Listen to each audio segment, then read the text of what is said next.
We are going to call our meeting to order, the meeting of the Washington Central Unified Union School District. It is 6:17. Thank you, everybody, for joining us tonight. We have our students tonight, and we're super excited. We're going to have them introduce themselves when we get towards the student report and tell us a little bit about them. Not because the students were coming today, but I always have some kind of fun opening or something, but we have so much work to do today.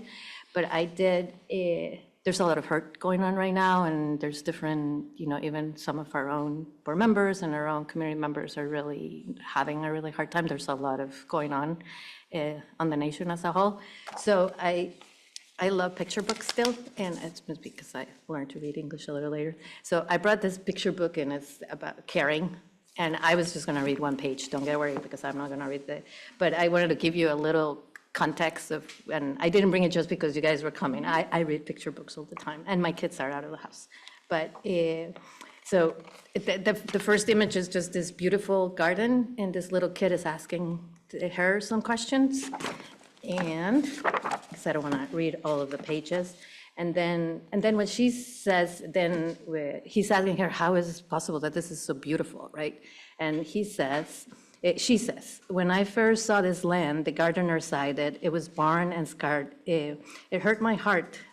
Wherever I looked, it seemed to be broken and dying, and felt everything was covered in sadness. And this is sort of the picture that she has. I know it's kind of silly. But but I couldn't stop thinking about it. It seemed so wrong, the gardener continued. I wonder why no one seemed to care and why someone wasn't doing anything to help. Then I realized that I was someone. I care. I decided I was going to do something about it.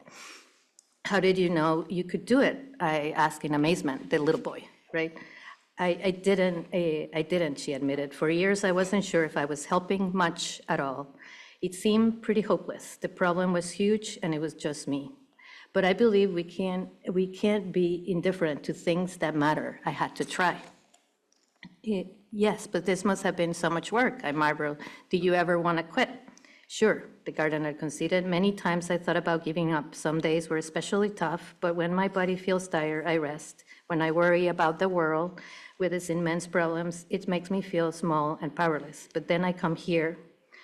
I help good things grow, and I'm reminded that I do matter and I can make a difference. More than anything else, what I'm growing is love. I think we'll all grow and spread love through our lives in the ways that we act, by choosing to help when we need it, and by being there for each other. I care deeply about this place. I like to think of it as a living invitation, she shared. My hope was to create a place where all kinds of beings could feel welcome, and I'm thrilled it's now home to so many. So it just makes me think of us, that's pretty much, we are so in a hopeless world, we're doing good work, and thank you for being here today.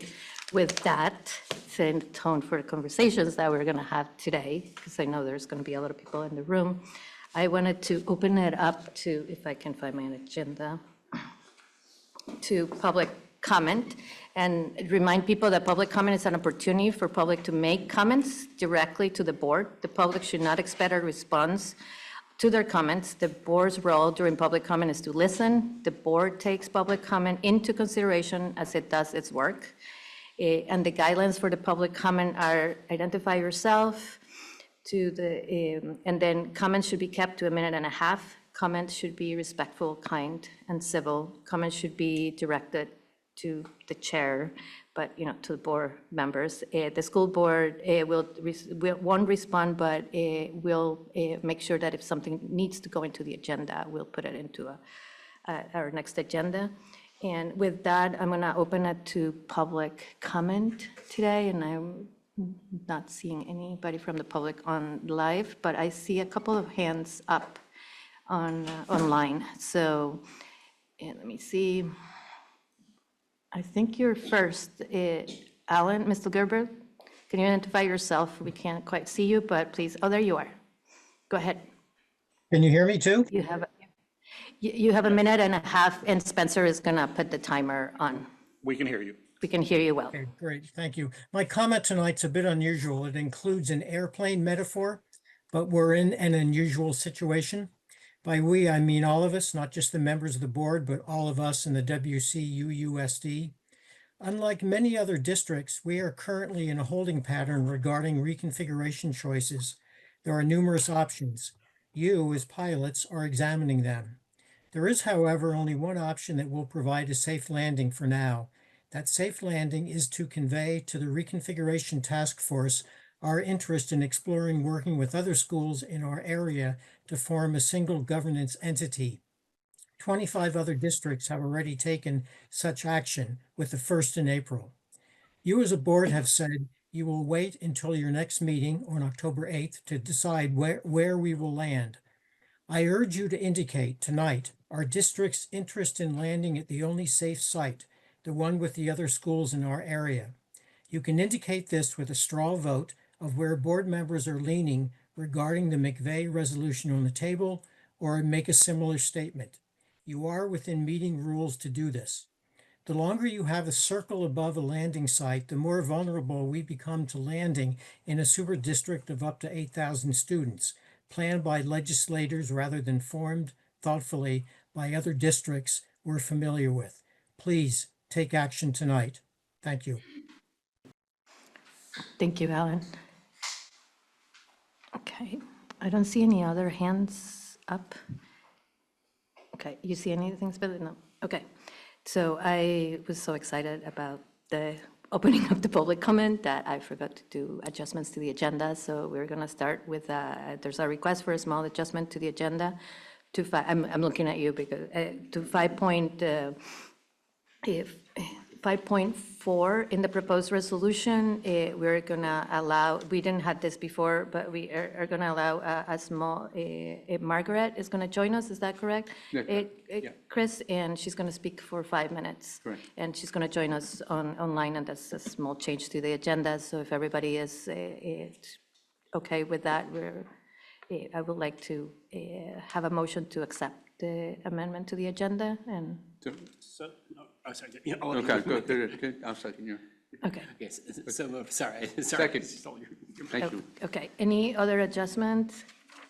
Seeing none, all those in favor, please signify by saying aye. Aye. Okay, so we have an agenda with that small change, and we're gonna jump right into our board budget training. Is that okay? Sorry, Suzanne, you're like in the. Suzanne? Yeah, and then, Stephen is doing the budget training. Okay, sorry, I'm like, Suzanne is, I'm just like, So, gee, I'm sorry. No. Sorry, So, Stephen. I appreciate, She was in the middle of dinner. Suzanne does do the bulk of the work around the budget, let's just be clear on that. This is more of our budget framework, so I'm going to present that. Suzanne will be presenting all of the numbers as we're getting into all of that. So I don't think that you're not going to hear from her over the course of the next several months. But I talked to her about, let me just present the framework that we're going to do. So I'm going to share my screen so that we can look at how we're going to be building our FY27 budget. Let me bring that back up. All right. Oh, hang on. Sorry, let me pop back out of this and fix it. All right. All righty. All right. So tonight, I'm just going to go through and just kind of lay out the framework that we have for how we're going to develop our budget for the FY27 school year. This is not unfamiliar to us. We're going to follow a very similar process, if not the same process in many places that we did last year. We got good feedback around the work that we had done, and now we can get an opportunity just to improve upon that as we go through. The first part here is just our timeline. Our timeline tries to really look at when do we get information, when can we share information, and when is it not just from administration to the board, but from the state as well, so that we can present you with a budget that is as sound and accurate as possible. And so these dates try to mirror that, so it goes along with when we get things like the December 1st letter to get our budget draft number 2, those kinds of things that occur in this. And so today we're at September 17th. There are some very important things about our budget today, the capital improvement project budget that you'll look at later today, and our budget timeline, which you'll look at during the action part of our agenda. Just a reminder that our mission statement is to nurture and inspire in all students the passion, creativity, and power to contribute to their local and global communities. This has driven our work for many years, and it's built upon our core beliefs of humanity, justice, community belonging, rigorous curriculum and instruction, community engagement and relationships, transparent and responsible leadership, and well-being.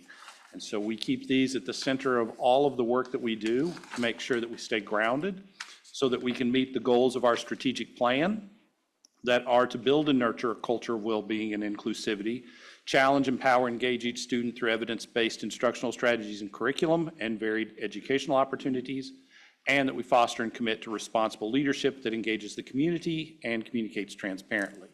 Remember, these are goals. We obviously want to strive to reach these at all times, and sometimes we might fall a little short, but we certainly keep these at the center of our work so that we can benefit our students through the work that we do. We also just reminded of our definition of equity from the AOE, but also just to highlight that the board policy C29 exerts the board's desire to make sure that we have equitable opportunities for all of our students, no matter their race, gender, ethnicity, language, disability, sexual orientation, family background, family income. We want to make sure that all of our students have access to a strong educational program. And so our budget development, much like last year, we're going to be bringing you two major categories in the way that we look at this, our school-based services and our district-wide services. And that we're going to build this the same as we did last year with a per pupil allocation based on the long-term weighted average daily membership. So you'll hear that a lot of times. That is not the exact number of students in the district. That is the number of students based upon need and number. And so there are multipliers given to students who have additional needs. And those are categories like poverty, English language learners, those kinds of things. And so we allocate our funds based upon that average daily membership. And last year we warned a per pupil spending of $15,272. So that's what was on the ballot last year. And that's kind of our starting point for how do we look at the amount of money that we are going to allocate for students in this coming year. You will see some things that we're going to have to take into consideration as we think about that number. All right, so we receive revenue from the state based upon the long-term weighted average daily membership, and we also receive additional federal funding, and those are the title funds. Jen has presented to you about different title funds and how we allocate those. We certainly want to keep an eye on some of those title funds. We may not be receiving them as revenue. We're waiting to see from the federal government exactly what they're going to fund, but we will keep the board informed as we know things. And then we also have additional grants that help fund smaller programs throughout the district. Community schools is one of those. It started through an additional grant. We also have things like and I'm going to get the title wrong now. It's not the SAP or what's. So it's actually drug and alcohol awareness and proactive measures. It got renamed, so I apologize for not knowing exactly what it stands for now. But it is a small grant that helps fund positions like that. And so those are the kinds of revenues that we receive. And then the way that we break this out is those school-based services. And we do so in three areas of this. We provide base staffing necessary to implement our multi-layer system of supports, layers 1 and 2. So we make sure that all of our schools receive the necessary base funding to deliver initial instruction and interventions. Then, based upon student needs in those school buildings, there are additional funds that are allocated for intervention and enrichment staffing and programs that are determined by each school to meet the additional services, what we call multi-layer system of support layers 3 through 6 services. And so Based upon student need in any given building, we will add funds to that building to allocate for the intervention needs of students. This is determined by each school because the needs of students in each school may vary. And they may vary from year to year in some ways as well. And so we want to make sure that schools are making the decisions about what students need. And that's just making sure the decisions are made as close to students as possible. Then there's also non-instructional funds that are there, things like field trips and books and all those kinds of things. They're just not the things, they're not staff in general. And we'll show some examples of that. So our base allocation of resources, so this is that layer 1 and 2. What do we make sure that every school has in terms of staffing? That's driven by our class size recommendations, right? So the average class sizes are used to allocate. If we have, 18 fourth graders, that's one teacher that needs to be allocated to that school. And the way that you calculate is a little different for 7 through 12, but it still uses average class sizes for us to determine how many teachers are at the base level. And then we also make sure that we have art, music, PE, and health, so that students have at least 40 minutes of special each day. There's some additional ones you'll see on the next slide. But also school leadership and support is built around the model of a principal. You have to have a principal once you have 10 teacher FTEs. There has to be a full-time principal. It can be prorated under that. These are decisions that we would have to make if we had a school with less than 10 full-time teachers. And then there's allocations for elementary principals, assistant principals at the elementary and middle and high, and administrative assistants for each of those schools. Now, in addition to those base allocations, we also have layer 1 and 2 academic and social emotional learning services. That's your school counselor, your school nurse, your library media. We would love to have things like instructional coaching, certainly having a multilingual learning instructor. That's one that we have across the district, but each school may need that. And work-based learning coordinator, which is more at the high school, middle and high school level. And so those are additional base staffing that we make sure that every school has as needed, like work-based learning isn't actually for the elementary schools, just those kinds of things. And then the additional funds that we talked about, the MLSS layers 3 through 6, those are targeted and intensive behavioral and academic interventions, and that's additional staff or programs to meet identified student needs. As I said, determined at the school level, and that could be things like additional school counseling, additional nursing, library media. It could be interventionist. It could be social workers, a SAP counselor, behavior specialist team. There's a variety of different things that schools may choose to do to meet those targeted and intensive interventions based upon their student needs. So a dean may be appropriate for one scenario, or a behavior person might be appropriate in one scenario for one school, where a school counselor might be appropriate in another scenario. And so we do give our schools the latitude to make these decisions with their staffs about what's best.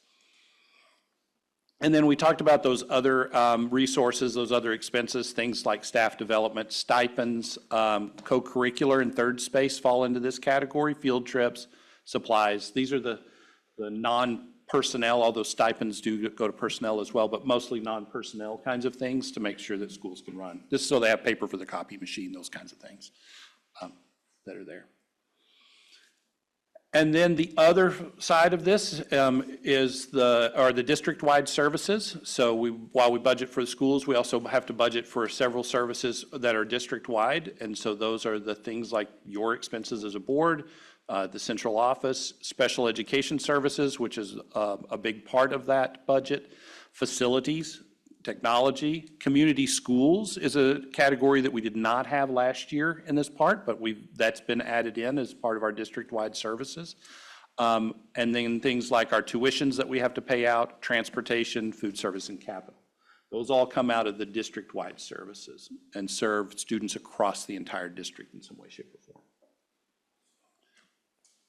And then I want to highlight special education because as a category, we just want to make sure you understand that that's a district-wide service that's done at the school level for many of its pieces. So the work there is making sure that they collaborate with the principals to determine what is appropriate and equitable for their special educators and the special services they provide. We provide the services that students need based upon an IEP.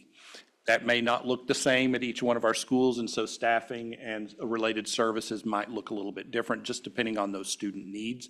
And that's one of the reasons why it is a district-wide piece, because we may have to move people around from time to time to meet those student needs, just depending on where they are.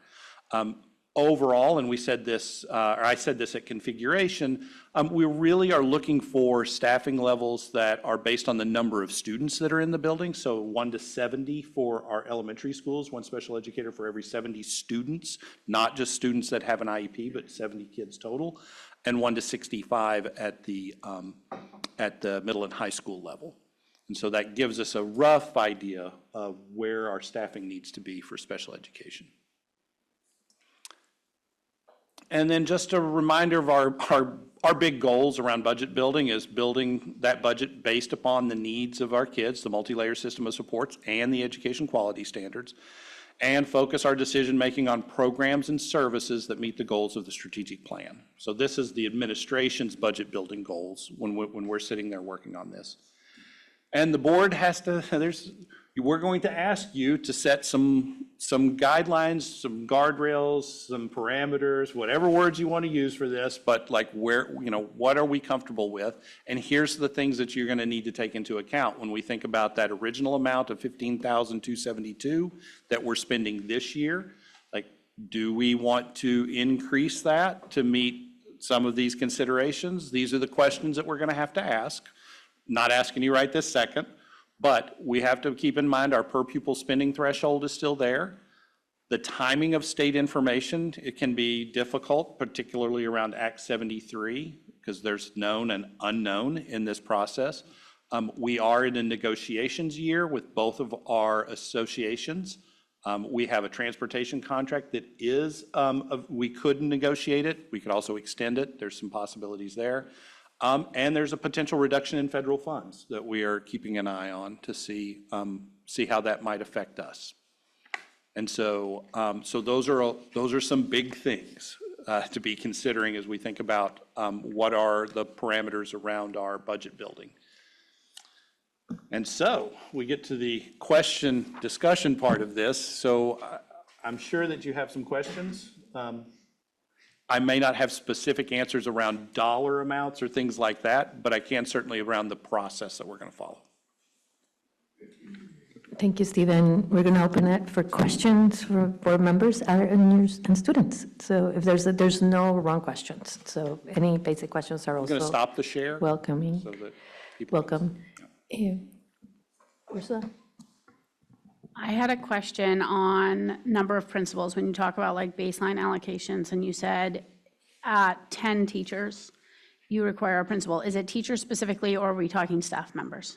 Teachers specifically in the in the way that it's written in the, I think that's actually the legislation that one's written in. Yes, Okay. Not just the EQS, but if you have 10 or more licensed staff is really, I think, what Okay. would be the better delineation for that. Thank you. Well, Oh, go. Chris and then Patrick. Okay. With the, you talked about teacher allocation for schools. Yes. Those teachers that are already in the school? For example, teachers have been in the schools and there's no reallocation, right? You're using the teachers that are already there? So maybe I can clarify. So the number of teachers that are needed in the school might be the same number of teachers that are there right now. We haven't even looked at numbers, so we have no idea. But we would not be moving a teacher unless there was not a need in one school and there was a need in another school. Then we have a process, the contractual process by which a teacher would be transferred. Okay, thank you. Yeah. But I was really going more toward the, where's the cost of that teacher? Which level of the budget is that teacher being allocated toward? Because more senior teachers, teachers with healthcare plans that are, family are different costs. And are those, is that the funds that are allocated to the school itself to then divvy out, or does that come from the first round allocation and funding? So- At the district level? So we really use the average cost of a teacher as opposed to the individual cost of teachers within buildings. It just helps us spread that out across all of the schools in an equitable way. Because one school might have veteran teachers that were a little more expensive than another school.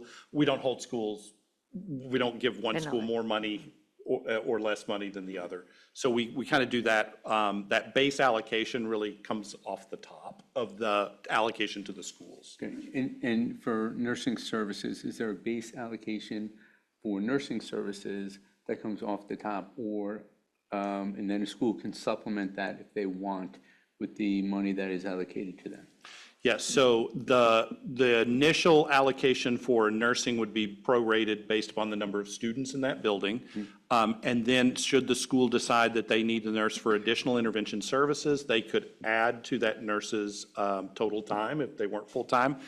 And I'd put one more caveat on that. If a school has a student with a need for a full-time nurse to be in that building, that's at the initial level. We don't hold the school, we don't take funds away from the school because they wouldn't normally have had that much nursing, because we just want to make sure that we meet the needs of the students in that building.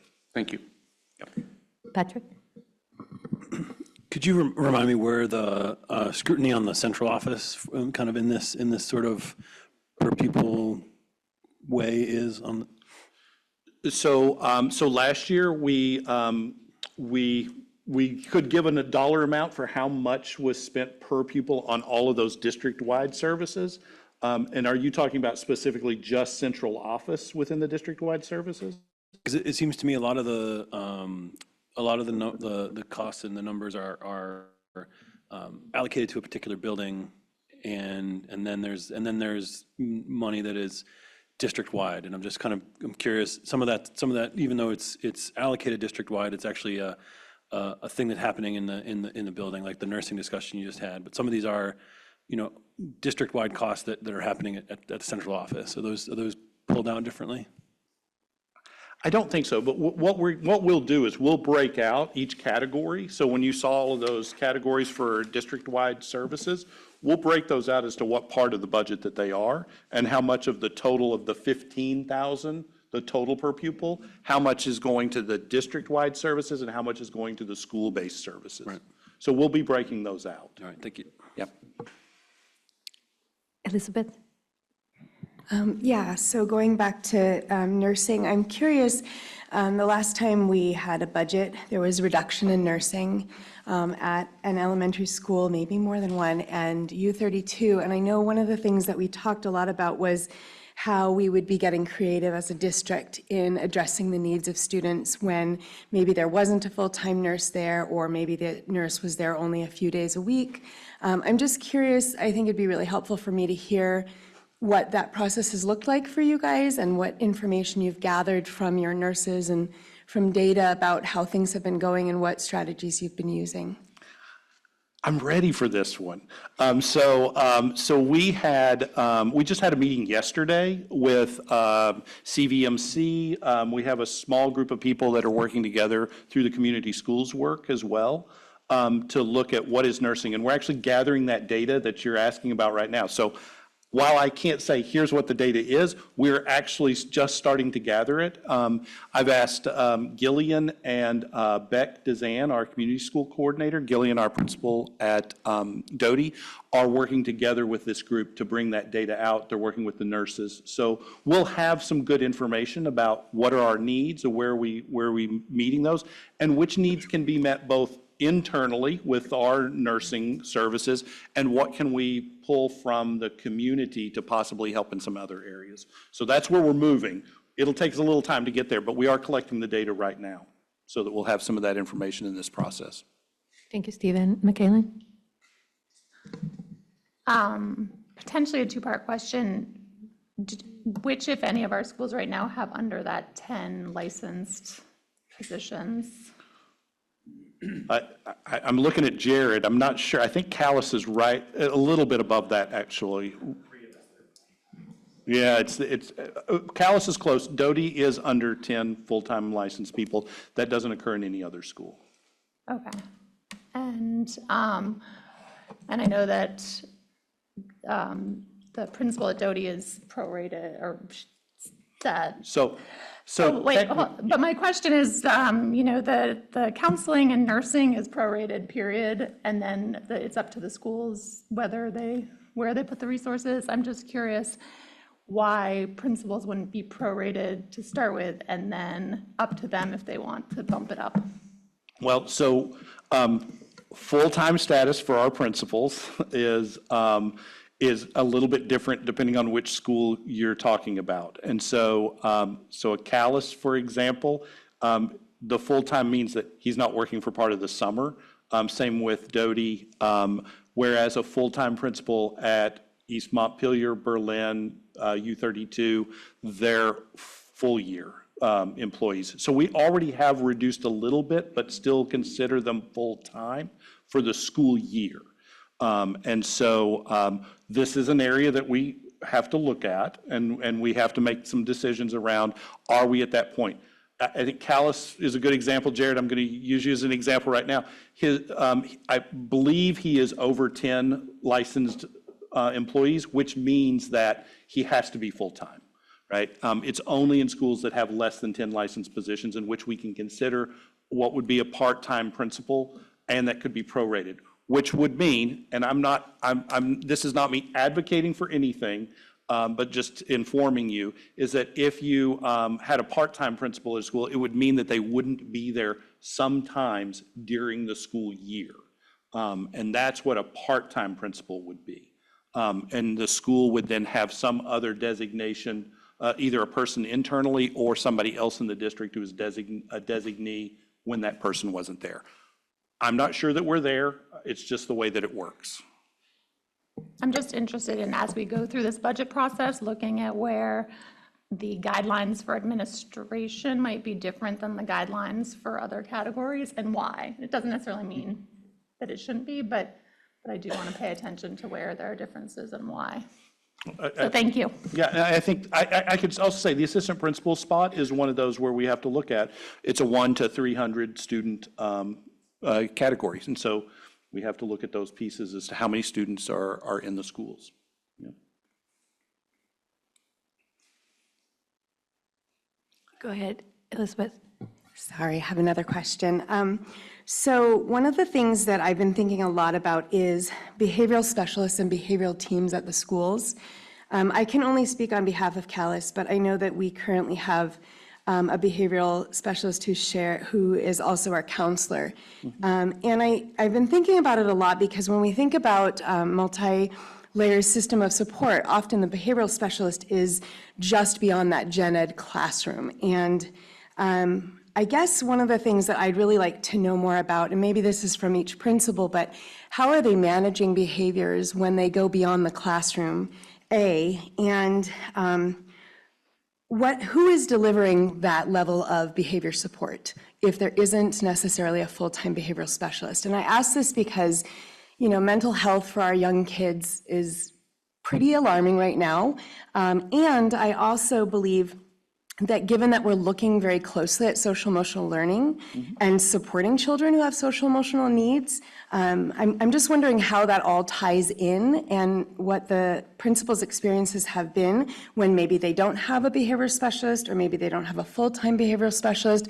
Similar to the nursing element, I think that's a really important thing for us to think about primarily as baseline needs for schools. Yeah.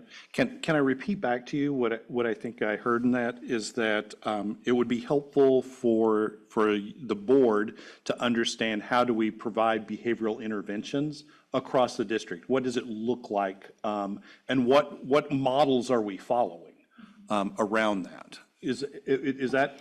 Yeah, I think that's one layer of the question. Okay. I think the other layer is when you don't have the staff to deliver those services, what happens, right? How do we accommodate, because behaviors don't go away, right? And kids are always going to have social emotional learning needs. And when I think of like basic things like nursing and specials and all those things, to me, behavior is a big, big thing. It helps a school run really well, especially when it's done right. And a multi-layered system of support is a tricky system, and it takes lots of work and lots of skilled people. So, Yep. yeah. No, thank you. Okay, we have, we have a pretty full agenda, so if we don't have any more questions, we're gonna move right on. You have one more question? Okay, two more questions, and then just so, as you guys know, we have a presentation coming. Okay, go ahead. Okay, so just to follow up, okay, was there, last year when we were having the nursing discussion about, shortfall in services and trying to cover those, was there any type of system that was put into place that was covering the gaps in coverage for nursing services if it arose? And if there was, can you describe how it worked? Can I? And whether it was successful or? Actually, it would be better for me to bring that back to you than trying to describe it all right now, is I can write that up for you as a Okay, board, that- as part of our process. Great, thanks. Yeah. Thank you, Chris. Julia, you came on camera, so just want to make sure that I didn't miss you. You're good? Thumbs up. Okay, you're good. All right, so we are gonna move into our for operations. We're gonna try to go quick on this because we have a presentation at 7:15, and I'm gonna try to stick to the 15 minutes for this if you guys help me out. So Superintendent Central Office, cult report. Stephen, you were gonna highlight a couple of things? Yes, if you don't mind, I'd love to highlight one big thing. Let me make sure I get. So since July 1st, we've added 22 new contract employees, and several of them in the last week of August. And so just wanted a little shout out to Heidi and Holly, making sure that everybody got all of their application materials, their benefits, all of that information in so they could start on that first day. And so we're really excited about the new people who have joined us. We saw a lot of them in our new teacher orientation, and it's just a wonderful time as we onboard new people, and some of them are new to teaching, and some of them are even related to people that are in this room, and so it's just wonderful to see generational support for our schools. And so I wanted to make sure that I highlighted. Yeah, and Patricia and Suzanne on the Labor Day. That they paid Oh, you. there's a different thing to highlight. Yes, that was the HR. The payroll piece, though, I need a big shout out to Suzanne and her working with our new payroll specialist on Labor Day, which to make sure that everybody in our district got paid on time, because we are onboarding our new payroll person. So Patricia, right? I'm saying it right? Yes, Patricia, I'm sorry. Yes, so Patricia joined us as well. They worked on the day when you probably shouldn't have had to have worked, which is Labor Day. Anything else, Stephen? So there's a couple of things from the principal's report that I would love to give shout outs. I know a couple of our principals are online, and we've got one here as well. So I don't know if I can get, Jared, if you could highlight your PD plan that you guys are doing. It's in your principal's report. And Alicia, I'm going to give you a heads up. If you could highlight the work that you're doing with the HJC vision statement, that would be wonderful as well. Layer there. Okay. Do you want to start, Alicia? While ahead, we get Alicia. a mic for Jared, is that okay? It's right on that first page. It's nice to see you, even if it's just remotely. Go ahead, Yeah, Alicia. she's just trying to unmute, so hold on a minute. She's...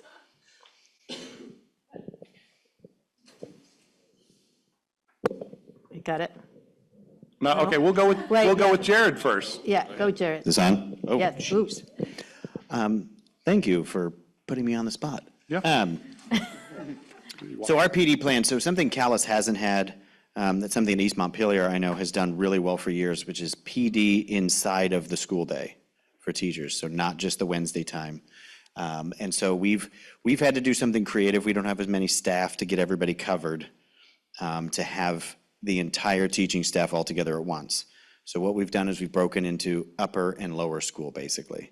And we have a 90-minute block on Mondays where 6, 5, and 3 and 4 are together with our interventionists and our special educator and our counselor behavior support. And then in the afternoon, kindergarten, first grade, second grade are all there together for 90 minutes.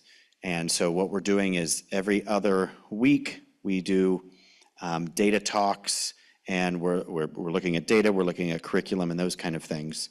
And then every other week, Ellen Dorsey, the coach for the district, is in there at those meetings. She's actually at Callis all day long. And so that she is then helping work through MLSS, the forms A, B, C, all of those things, and then taking that data that we've worked on and finding ways to implement practices to work towards student outcomes. And so there have only been 2 Mondays so far. So for us, we haven't done that yet. The thing that has been difficult for us is that we have 2 specials on Monday to do that. And I'd find this funny. It's music and library. So it's the place where you're quiet and the place where you're really loud, all happening on the same day. And that's been a lot for kids because that's back to back. That's 90 minutes of specials for them. And so that's a change too. So internally we call it Messy Monday. We don't tell that to kids, but it is. And it's going to work out really well. Actually, I think once we get our footing and once we understand what it is, it's just new for all of us. And we all know that new things take a while to get going. But we think we have a really good plan there, trying to take some of those things that other schools have done and that works, and then make it work for us. So far, I think the teachers are appreciating the time together with each other to talk, to collaborate, to work together. Thank you. All right, Alicia. I'm ready. Sorry. Jerry. So last spring we had Shelley Vermilia and Steve Sheeler, a teacher at U32, come and work with our teachers during our embedded PD time to share the work that the middle school has been doing and creating their own statement through the humanity and justice work that's been done district-wide. The teachers, all my teachers, pre-K through grade 6, were really inspired by this, and we agreed that last spring probably wasn't the right time to do it with classes that were about to leave right at the end of the school year, but we agreed that we wanted to pick this work back up. So over in service in August, we had teams get together at the different grade levels, take a look at the district-wide coalition vision statement and think about what that could look like in each of our classrooms and each of our spaces in grade appropriate, age appropriate language from age 3 through age 12. So they started that work in August, and we are bringing it back actually in 2 weeks to our embedded PD time on Wednesday morning to try to polish it up and look at some just what it looks like across grades and bring that to our students. So hopefully by the time you join us in October for the board meeting, you may see that in action in our classrooms. Thank you. And then Becca. Becca, if you could highlight. Community engagement and communication. Yeah. Thank you. So, oh, that's louder than I thought. We were really excited to partner across the district with Alicia putting in the application and then having a community event to kick off the school year with playing fields from the Flynn Theater. There were multiple estimates. We're going with 500 folks, we'll just call it that. But really amazing to see our grounds at U32 used in all sorts of different ways. And so I'm going to highlight a couple of other things, which are, as we speak, there are folks from age 4 to very much not 4, 80 maybe I think was the last count, in the building learning together. They're taking photo, they're dancing. Last week they were chainsaw sharpening, and all very safely, and bike repairing. And so I think that's just like some of the work that we're doing to help make this building feel and be accessible to all sorts of folks. And then the last plug I'll make is next week, On Wednesday, there's an opportunity to volunteer for apple crisp making, if you're interested, for the community meal on Thursday, and all of our elementary schools are contributing ingredients into a sort of stone soup salad. And so we'll be here, there'll be games that night, we'll be hopefully outside in beautiful weather. Please come join us for a community meal of chili and just opening our space again. Great, thank you. And then I want to just highlight, in your packet is the data from the pre-K task force, so that I told you some highlights of it, but I made sure that you have this. And just want to point out that on October 7th, the leadership team is going to review the recommendations from the pre-K task force, make some suggestions, and then we're going to be bringing it to the board on April 15th. Good Lord. October 15th. I don't know where April came from. October 15th, we're going to be bringing it to the board so that you can see the proposal, because we're going to fold that into the budget process as part of our recommendations. And so you'll see that. Great. And now we're going to move into the most exciting, did you miss something? No. Yeah, we're going to move into the most exciting part, is our student report, and we have Lay on the remotely. And do you want to introduce them, Becca? And I want them to introduce themselves too. Go ahead. We're super excited to have sort of a sustainable process that's like elected representation here through student council and student government. I'll tell a very quick story, which is that in the moment that I said I'd love for student council to be able to choose the school board reps as we go on, in very much your way as a student governing body, they said, we'll think about it and we'll get back to you, which I deeply appreciate, and never go to them to say, and they talked amongst themselves, they made a decision, they came back to me and said, this is who our reps are, this is how it's gonna work. So welcome Elise and Catherine to that role. Thank you, Lay, for bringing them on. We're super, super excited that you are here. So if you guys want to go ahead and introduce yourselves, tell us in which grade you are. Lay, you can do the same, even though you are with us. So let's get started. Do you want to get started and pass it on? Start by just introducing. Introduce yourself, and then we'll do the report. Hi, my name is Elise O'Brien, and I'm a junior here at U32. Hi, my name's Catherine Stauffer. I'm also a junior. And hi, I'm Lay DeGrew. I'm a senior here at U32 as well. So nice to see you, Lay. And then you guys, however you guys structure the report, please start. Do you want to get started, Lay, and then pass it on to your counterparts here? Sure. So school started with an amazing half day, as I hear, on around the 17th, the week of the 17th, 27th, goodness, sorry. The week of August 27th, followed by 2 days of Smart Start field trips with interactive and community building activities for our students. On September 4th, we had our yearly open house. And starting a little bit ago, we had after school arts. So it's like art in public. It's where students are able to express themselves with public art displays, have fun as well. And it's open to all students and staff. You can just be there with yourself, no materials and no skills needed. You just need to sign up with Amy Conenbauer at aconenbauer@u32.org. And I'll pass it on to Elise. Okay. So Becca talked about this a little bit already, but on the 9th, U32 and the Flynn partnered to create the Playing Fields Community Theater event. You guys heard about that already from her, but from a student perspective, it was much enjoyed. Do you want to take the next one? We can alternate. Yeah.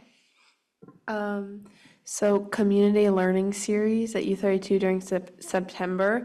There's these small classes. They're open to the community. I think Becca already talked about this. They're just weekly sessions on Wednesdays. So yeah, I mean, Becca already talked about that. a new exciting thing happening this year. Stage 16, the middle school theater department, is having its first ever winter play, directed by Aaron Bogart. And last year, they had Spam-A-Lot, I believe, but this year, I don't think it's been announced yet, yes, what the play is, but everyone should come out and watch it. And I personally am very excited about this because I was a part of Stage 16 when I was younger. Also, this year, we're hosting, 2 years ago, German exchange students came for 10 days in October. And this year, the school has an opportunity to work on that partnership again. So I don't think host families are needed anymore, but on October 15th to 24th, a group of German exchange students are coming to U32. Yes, and I'll just add to that too. Also, the Model UN group will be traveling to Germany in the spring for a conference there and to stay with hopefully some of the people that come here. Also, like Becca already said, there's going to be a community dinner at U32 at 5:30 p.m. on September 25th. So I'll just reiterate that everyone should come out to that. And then I think finally, sports are going really well this year. And this week is homecoming. So the football game is on Friday night. And then there's games throughout September 19th and 20th at U32. So it's really exciting. And I'll also put in a plug for some of the Montpelier sports that are combined with U32. I know I do volleyball with them, and their homecoming week will be later on, but just watch out for those too, because there's a lot of U32 people in that. And I believe that's all we have for you guys, unless, Leigh, do you have anything else to add? No, that was great. Okay, any questions besides the excitement that we have you with us? Questions for students? Okay. Oh, Chris. How many exchange students is there anticipated to be this year? You said 15? Yeah, I believe there will be 15. Oh. Yeah, so a good amount. Nice. Okay, well, thank you to our students, and thank you for staying with us. Now we're going to move into the configuration committee update. We met today. We had a really good meeting. There's a table. I think there's still copies there, but you can also look at the configuration committee packet, and that table is the benchmarks for programming that should drive our structural decisions. Take a look at that. There was agreement on that, and then one thing, a highlight from our conversation is that consistency is important to stabilize. I can't say that word ever, right? Stabilizes curriculum and instructional practices. And the third and most important bullet is that we have all gave their thumbs up, and there were some board members witness to that we want them to move ahead to present us some models at our next meeting. And that's it for configuration committee, okay? I'm gonna move into there's a question. Yes, Yeah. Patrick. I appreciate the sentiment of consistency, but what does that mean to the configuration committee? What do we? I think we need some context. Do you mind, Stephen, taking that one, or? You want to take? I could, yeah. We've talked a lot. Yeah.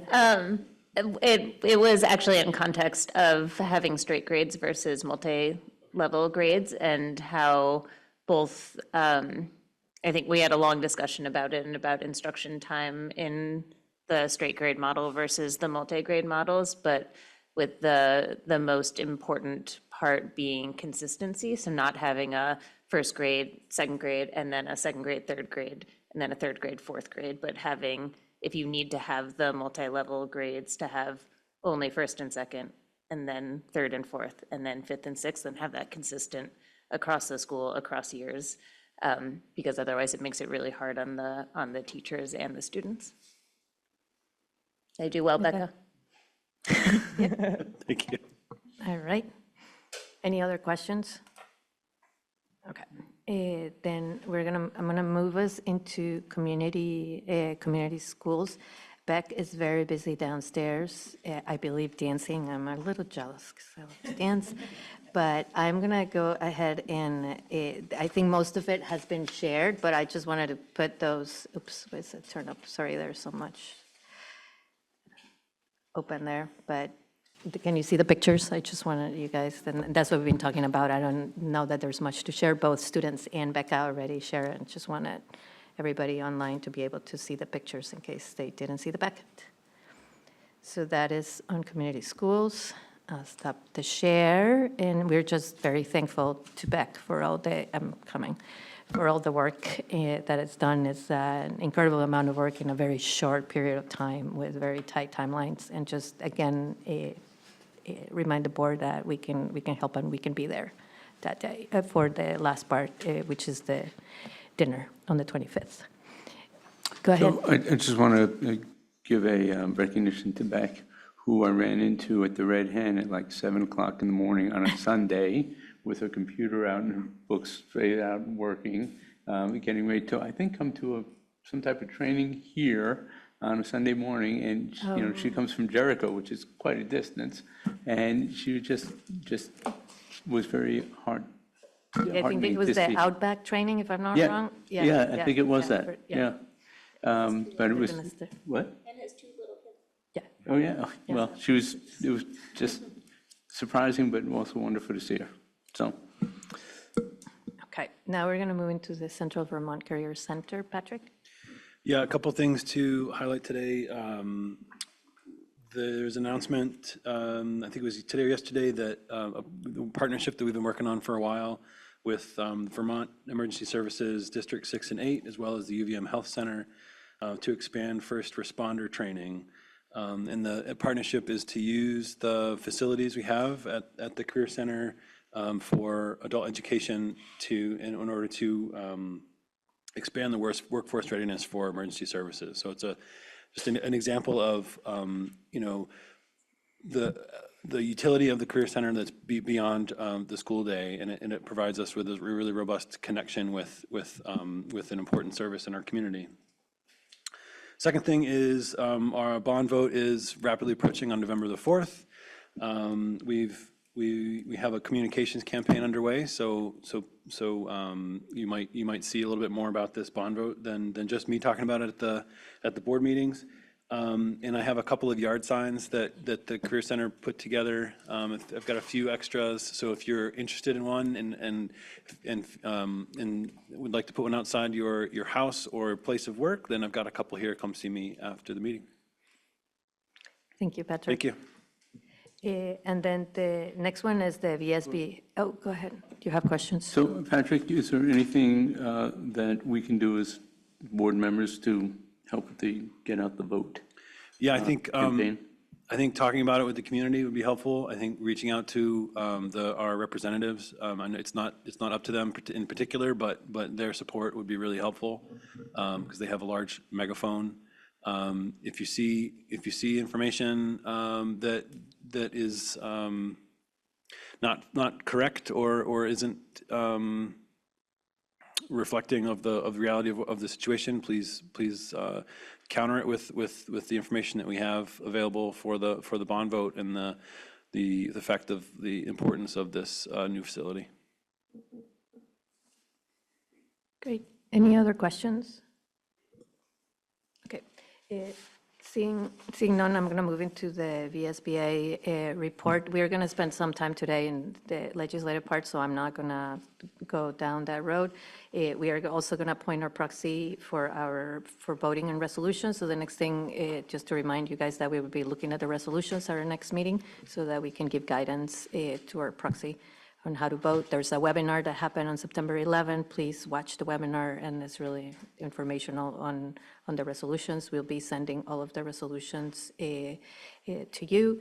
And then there's a survey that was sent by the redistricting task force for board chairs, and I do want to have the ability to ask some of those questions if we have some time today. The survey just came out this Monday. So I want to touch base with you guys a little bit towards the end of the meeting. And with that, I'm just trying to get us right at 7:15 so we can have the presentation on Act 73. Go ahead. You're not going to No. We had scheduled a presentation. It's just Sue couldn't be here at the beginning of the meeting, and she's joining us at 7:15 to do a presentation, Act 73. And we have also at the, in the entrance, we printed, there was a link there that was working for some and not working for others. And there is the JFO summary of Act 73 too for you guys. The presentation is just informational. It's just for us, like you said, you wanted to know the basics and what the bill is and not is. And that's what a presentation is today. It's not an opinion on the bill. It's just like, this is what happened and this is what the bill is, basically. So let me make sure that Sue is with us. Yeah, I saw her coming in, and I'll let her introduce herself. We're very lucky that she had the time to come and be with us. I see you now. And I'm going to make sure that we make you a co-host so that, oh, can you help me with that, Spencer? I'm not seeing it on my little pins here so that you can present. So do you want to introduce yourself, Sue? Thank you for being here. Absolutely. I'm Sue Siglowski. I'm the Executive Director for the Vermont School Boards Association. And thank you very much for inviting me to join your meeting tonight. I wish that I could be there in person. I needed to take one of my parents to a medical appointment this afternoon, so I wasn't able to be there in person, but I'm very happy to be joining you and giving you a short presentation on Act 73, which is Vermont's education transformation law that passed this legislative session. And I have some slides. Is it okay if I Yes, share? you should be able to share now, Sue. Okay.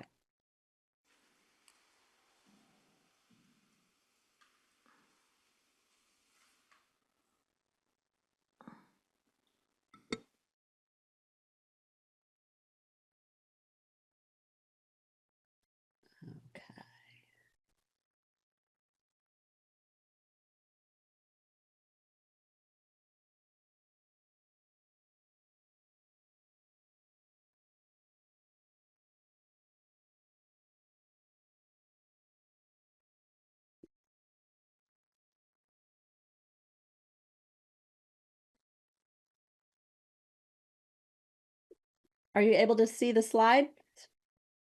Yes. Okay, wonderful.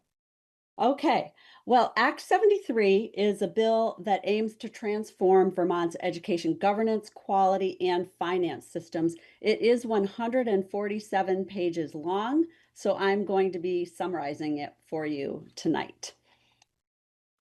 To begin, I will talk a little bit about the various working groups that were formed by the Act. And we'll start with the Commission on the Future of Vermont Public Education. This commission was formed in the previous year, but Act 73 narrowed the work of the commission. As originally designed, the commission was supposed to recommend a statewide vision for Vermont's public education system. And it was also supposed to provide recommendations for policy changes that would make that vision a reality. Act 73 reduced the charge of the commission to what you see here on this slide.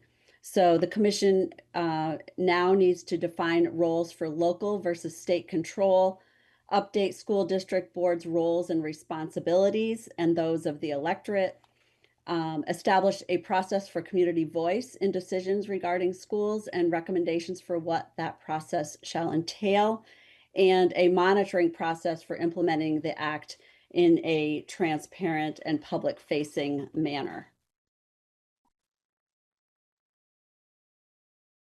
Act 73 also creates the School District Redistricting Task Force.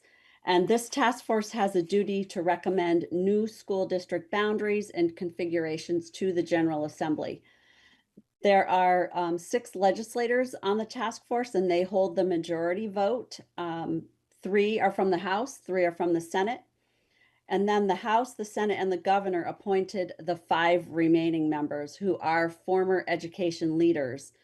The 2 members appointed by the Speaker of the House were a retired Vermont superintendent of a supervisory union with multiple member school districts and a former school board member. The two members appointed by the Senate were a retired Vermont superintendent and a former Vermont school business manager. And the one member appointed by the governor is a retired Vermont superintendent who has also held several other leadership roles in Vermont education.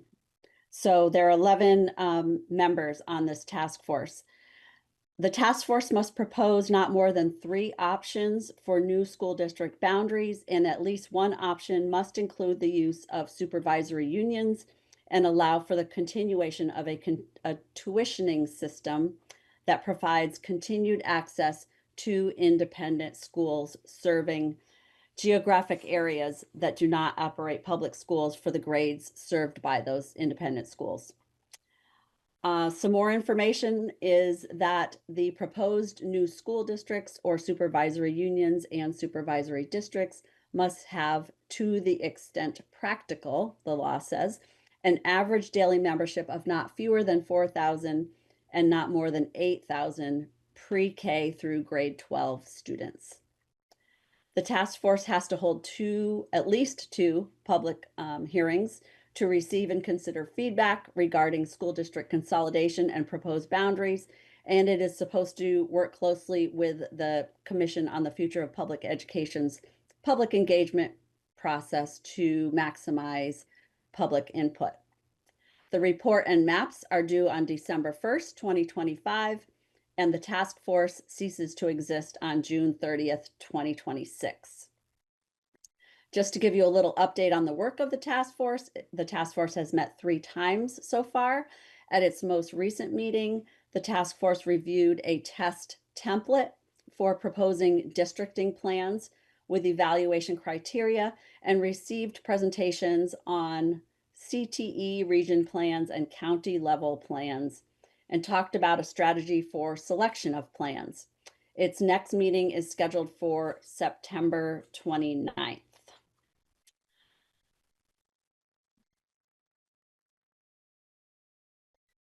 The next group that is established by Act 73 is the School District Voting Ward Working Group, which is tasked with creating voting wards within the new school districts to ensure school board membership is apportioned to achieve substantially equal weighting of the votes of all of the voters in the choice of school board members. The composition of this working group is the Secretary of State as the chair, 3 members appointed by the Vermont Municipal Clerk Treasurer Association, 2 members appointed by the Vermont School Boards Association, and the director of the Vermont Center for Geographic Information.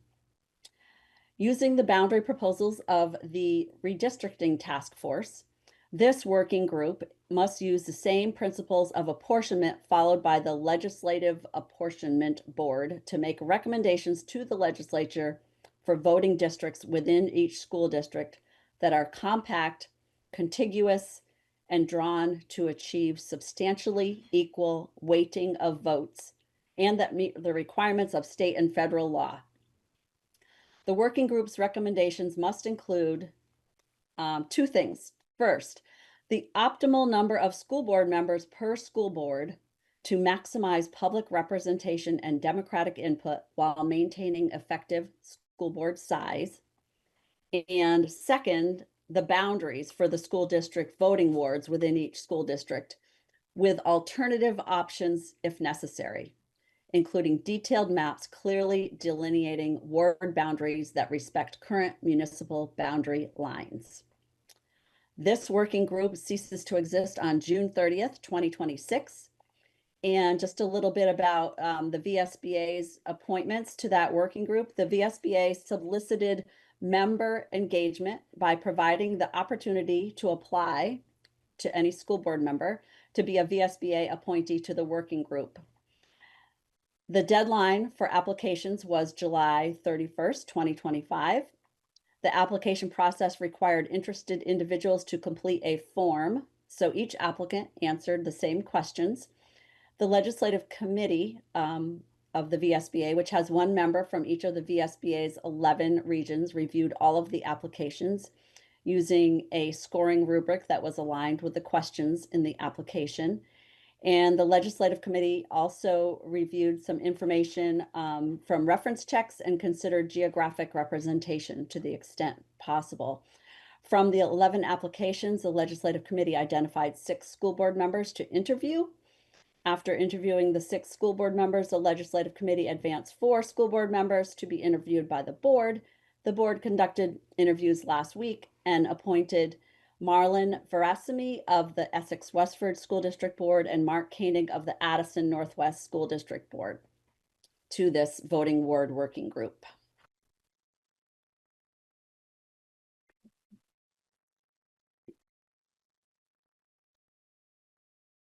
Act 73 also sets class size minimums, and those are effective July 1, 2026. For grade 1, the minimum average class size is 10 students. For grades 2 through 5, the minimum average class size is 12 students. For grades 6 through 8, it is 15 students, and grades 9 through 12, 18 students.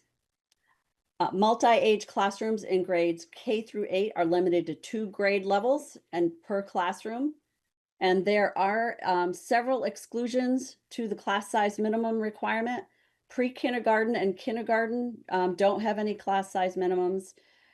Career and technical education, flexible pathways, advanced placement courses, courses requiring specialized equipment, driver's education, and small group services for special education, and supplemental or targeted academic intervention and English learner instruction are all exclusions from the class size minimums. Talk a little bit about the waiver process. If a school board determines that it operates a school that is unable to comply with the class size minimum standards due to geographic isolation, or a school has developed an implementation plan to meet the standards that may include consolidation or merger, the school board may ask the State Board of Education to grant a waiver. And the state board must define what qualifies as geographic isolation.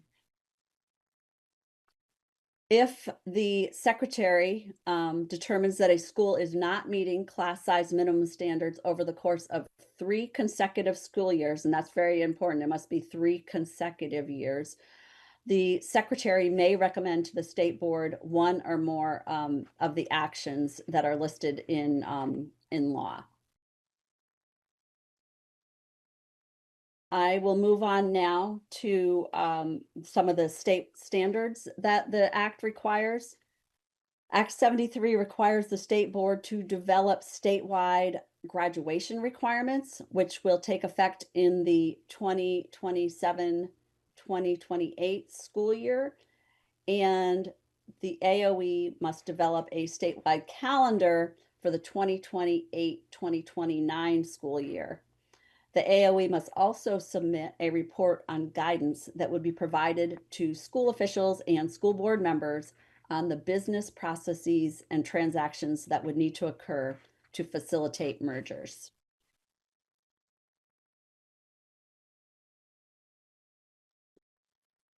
Next, the school construction aid program. We all know that there is a desperate need for across the state for school construction aid. Act 73 creates a school construction aid program, but it does not fund it. Additionally, the Act creates an advisory board to advise the AOE on the implementation of the program. The advisory board has 8 members and has held its first meeting, which was largely organizational. And I believe they met again yesterday. So far, I've provided you with information about 4 different working groups in Act 73. Those are the Commission on the Future of Public Education in Vermont, the School District Redistricting Task Force, the Voting Ward Working Group, and this State Aid for School Construction Advisory Board. To help you stay current on the work of these entities, VSBA created a web page outlining their membership, their duties and deadlines, as well as links to their websites. And I can, when I finish this presentation, I'll put a link to that web page in the chat for all of you.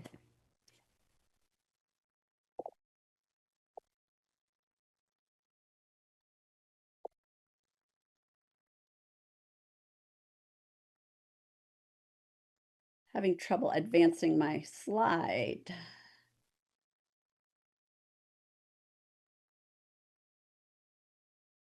There we go. Okay, moving on to tuition to independent schools and tuition transition. Act 73 creates new requirements for tuition to approved independent schools. Effective July 1, 2025, tuition to approved independent schools is limited to those that are located in Vermont. They have to have been approved on or before July 1, 2025. They have to be located within either a supervisory district that does not operate a public school for some or all grades as of July 1, 2024, or a supervisory union with one or more member school districts that does not operate a public school for some or all grades as of July 1, 2024.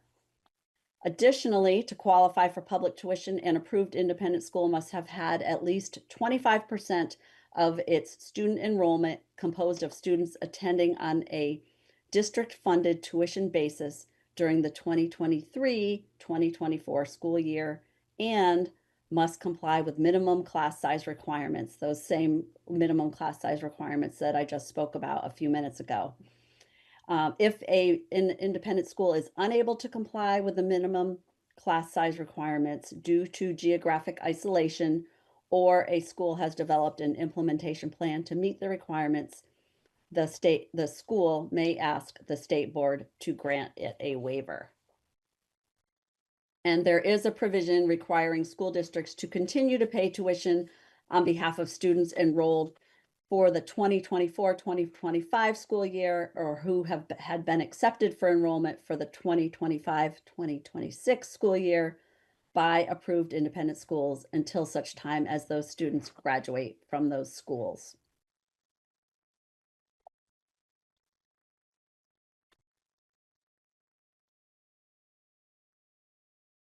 Act 73 moves the 10-person state board from sole appointment by the governor. Currently, all the members are appointed by the governor, to one member appointed by the House and one by the Senate, but it doesn't expand the size of the state board. And this is effective July 1, 2025.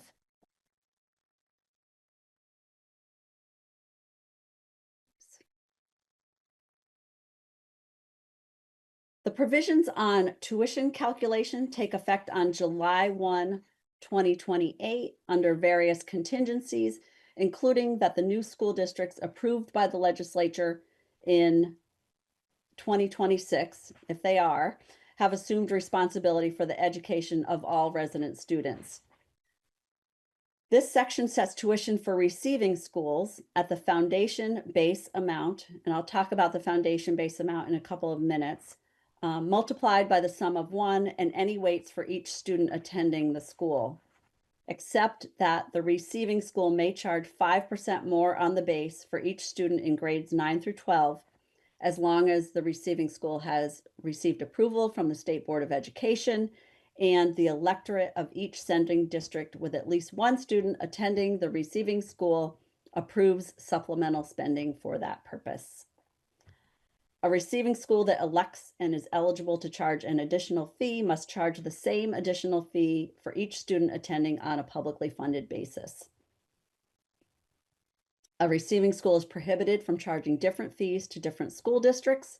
Additionally, sending districts are required to pay the full tuition charged by independent schools in Vermont that operate as approved area career and technical centers with no cap or limitation.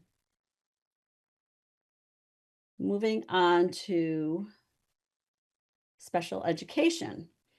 Act 73 requires the AOE to submit a report on special education to legislative committees by September 1. Our understanding is that issuance of that report has been delayed. We have not seen that report yet, but expect to see it soon. Additionally, the AOE must submit a 3-year strategic plan for the delivery of special education services to legislative committees by December 1, 2025.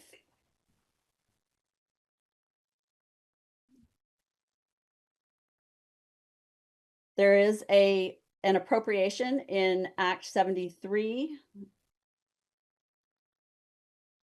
of $2,865,000 from the general fund to the Agency of Education in fiscal year 26 to support education transformation work.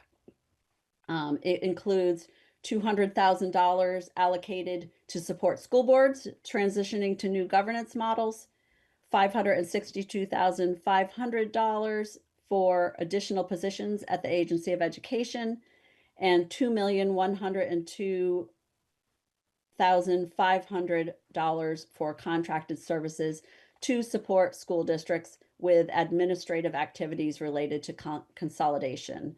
And those would include things like accounting, budget and operational practices, education quality activities, alignment of curricula, instructional materials, and teaching activities.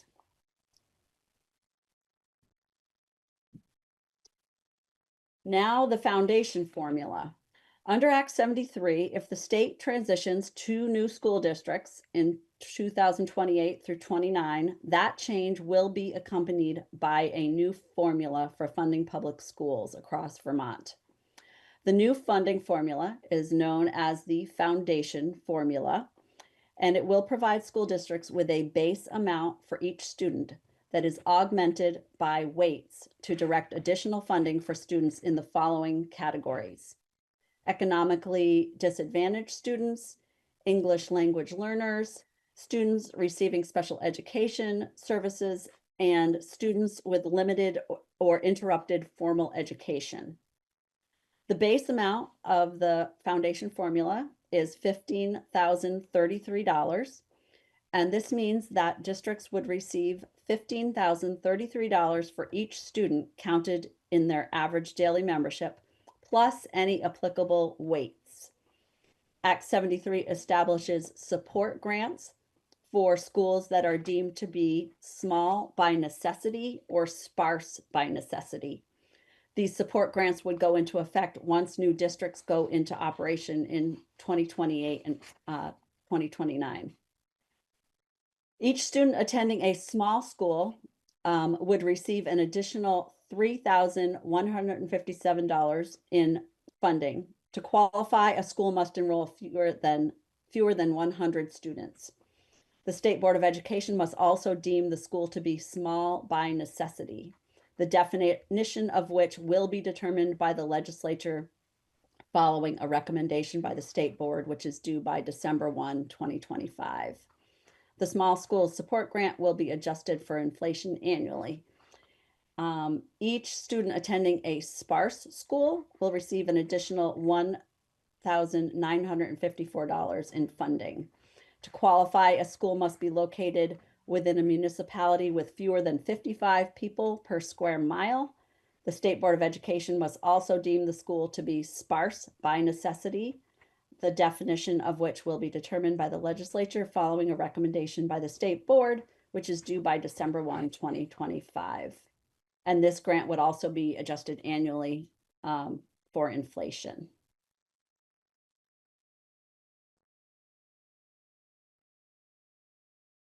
I'm getting toward the end here. Supplemental spending. In addition to funding determined by the foundation formula, voters in each district will have the authority to authorize supplemental spending. During the first 5 years of implementation, voters will have the authority to authorize supplemental spending worth up to 10% of the foundation formula before the weights are applied. So, for example, a district that receives $10 million under the foundation formula could authorize up to an additional $1 million in spending. After 2032 to 2033 school year, the cap on supplemental spending will decrease by a percentage point each year. So it will go to 9% in 2033, 8% in 2034, et cetera, until the 2037-2038 school year, at which point the cap on supplemental spending will remain at 5% thereafter. A supplemental district spending tax will be imposed on all property in a district that votes to authorize this supplemental spending, and the Department of Taxes will determine the supplemental district spending tax rate.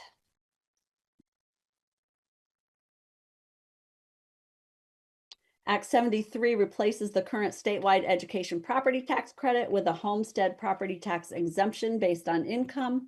Homeowners with an annual household income of $115,000 or less will be allowed to exempt a portion of their house site value up to $425,000 from property taxes.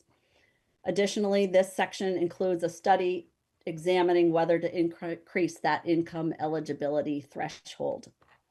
The bill also divides the non-homestead tax category into residential and non-residential. A new property tax classification, which is non-homestead residential, is meant to ensure that second homes are taxed at a higher rate than businesses and apartment rentals. And that section takes effect on July 1, 2028, provided that the legislature approves new school districts in 2026.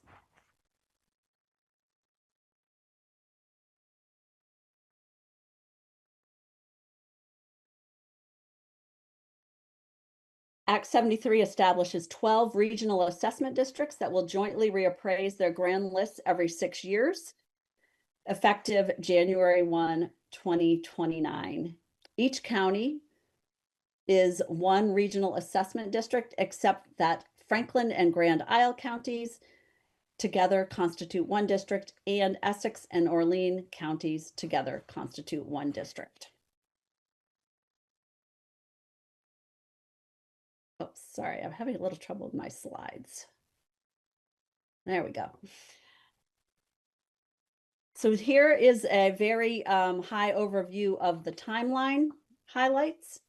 And I am happy to provide you with these slides if that is helpful.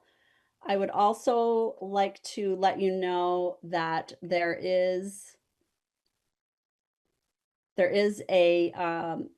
information on the Agency of Education website that is a summary of this law as well that you might find helpful. And with that, if there's any questions, I will attempt to answer them. Thank you, Sue. We have a couple of questions. Zach and then Patrick.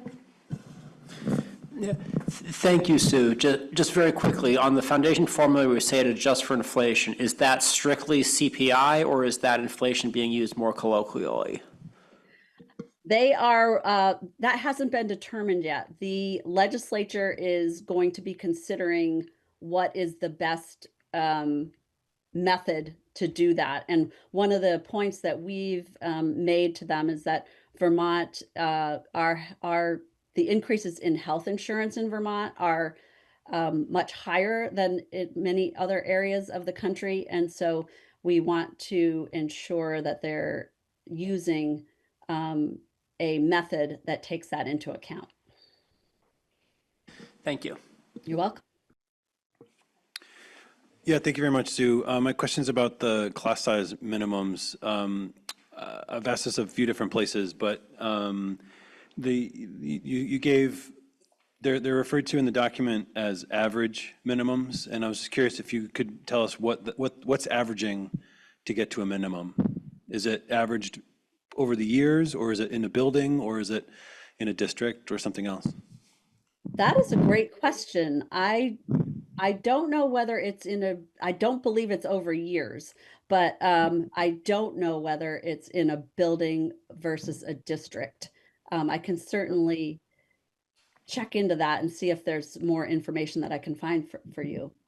Thank you. I got one more question. Yeah. Another question is about the also about minimums. You said that the CTEs were not there were no minimums for CTE classes. Currently, the AOE has minimums for the programs at CTE. So did Act 73 remove those, or did it just not comment on CTE? It said that the minimums that were established in Act 73 did not apply to CTE. Okay, so it just doesn't comment. All right, great. Yeah. Thank you. You're welcome. Okay, Chris. Hi, so I'm going to follow up on Zach's question about the inflation. Is the inflation calculated starting now until it's implemented, or is it just going forward when it's implemented? So is it taking the 15,033 now and then adding whatever inflation factor they settle on this year and the next year and next year, so that when the program is implemented, it will have taken into account the changing costs of education? The act requires a study of the foundation formula that the Joint Fiscal Office is in charge of. And I believe that that is going to be a part of that study. So I think we're going to find out some more about that once the Joint Fiscal Office has completed that study. Any other questions? Thank you, Sue. This was really helpful for everybody. I'm sorry that not everybody could be here today. We're missing a couple of board members, but they can watch the recording. But it's very much appreciated. I see a lot of heads nodding here, and thank you for making the effort to. Oh, you're welcome. join And I'll us. try I to know how find out busy more you about are. the class size minimum question. Yeah, okay. Thank you so much. Okay, I see Margaret is with us, but we're gonna take a really short, I already let her know. We're gonna take a very short break because otherwise I don't think that we all have, and there's several people that need a break. So we'll take a 5-minute break, Margaret, and we'll be right back. Okay. Go ahead, Margaret, if you want to introduce yourself and then speak. Thank you, Flo. My name is Margaret McLean. I'm a volunteer with the Rural School Community Alliance, and I'm actually a member of the steering committee of the Alliance. We have a steering committee of 5 people. And I'm going to focus specifically on the school governance aspects of the law, current decisions that are being made. The Alliance is working with just over 100 member towns in Vermont. These are towns all over Vermont of various sizes. There are some large towns like Brattleboro and Swanton, and some tiny towns that do not operate schools down the spine of the mountains or in the Northeast Kingdom. So they're really varied communities throughout Vermont. And we've been working with them closely, advocating for rural communities in the State House, and also looking to provide support during implementation. And Chris asked if I'd come tonight to explain some of the things we're talking about to our communities. So I'm happy to do that. I'm glad to be here. So when you look at the governance piece of the law, there is a task force, a redistricting task force that's working away now and has a very compressed timeline. And the product that they will produce will be voted on in the legislature in the next session. So this time period gives Vermonters a chance to understand the law and the specifics of how it would affect them, specifically towards the governance aspects at this point in time, and talk with their legislators who will be voting on the law when on the redistricting plan when it comes back to the legislature. So in the governance part of the law, there are 2 structures that are being considered. One is supervisory unions, larger supervisory unions, and the other is larger supervisory districts. And the most important thing to think about is these structures at a size which we don't currently have. So structures of a size of 4,000 to 8,000 students. There is the little word practicable in there, or practical in there, and there is a sort of opportunity for the task force to recommend slightly smaller groups than 4,000 if there's low population density or geographic barriers or some other practical reasons why they couldn't reach the size of 4,000. So a supervisory union would share a single superintendent, a central office, and a board with representation from each school district in the union. Supervisory unions offer the opportunity to move forward into a larger group of 4,000 to 8,000 students with current boards in place, therefore providing some level of predictability and consistency amongst the central office changes that are required to reach a larger scale. Current boards would continue to operate within a supervisory union. So within the larger group, current boards would move as they are now, in the structure they're in now, to be members of a union.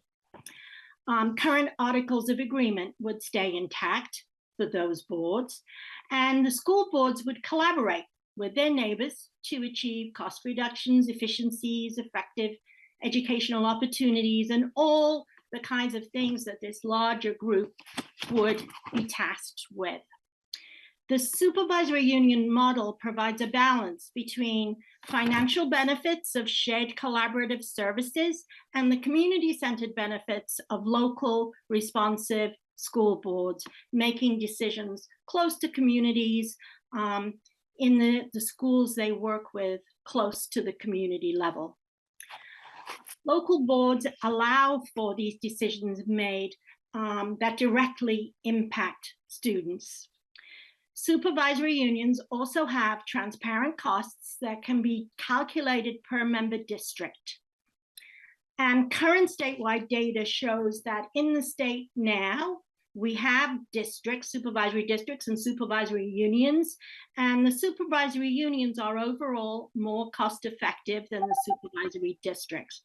We have this data that we can share with you via Chris.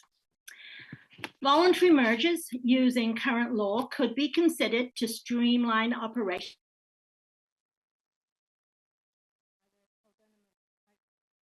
Margaret, hold on a minute. You are muted. It's just we had the timer at 5 minutes. So if you could summarize it for us and do 1 more minute can you do that?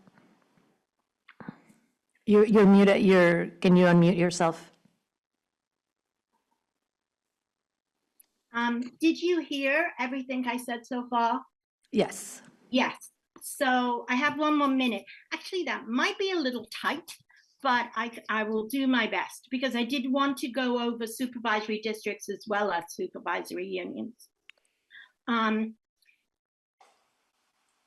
Currently, on the website for the redistricting task force, approximately 60 towns have informed the task force that they wish to move forward in a larger supervisory union, not a district.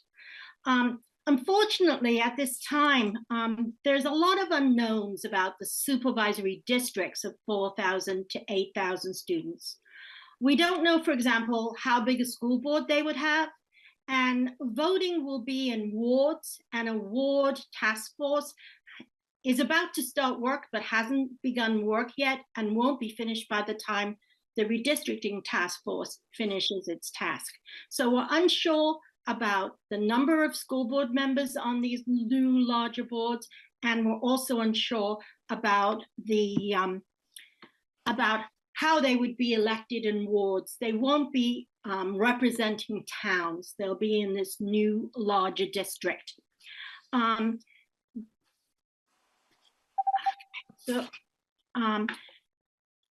operational charter will be written for these new supervisory districts, but we haven't seen a draft of that charter yet. And we're unsure if the supervisory districts will be allowed to create articles of agreement like current articles are.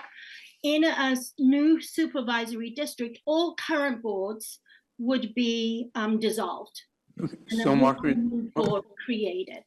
Margaret, thank you very much for spending time with us, and we appreciate it very much. You're Thank welcome. you. Thank Take you. care. Have a good night. You Thank too. you for being here. Okay. So I'm going to move us in our agenda a little bit. There's a couple of things. I skipped in order to get us the 2 presentations on the times that I had told them that we could. I skipped the budget development timeline and priorities, and I'm wondering if we could do some like low hanging fruit before we come into this conversation. Is that okay? So if you could go into the budget development timeline in page 19. It's important, I'm going to say low hanging fruit, but I figured that we can find agreement on this one.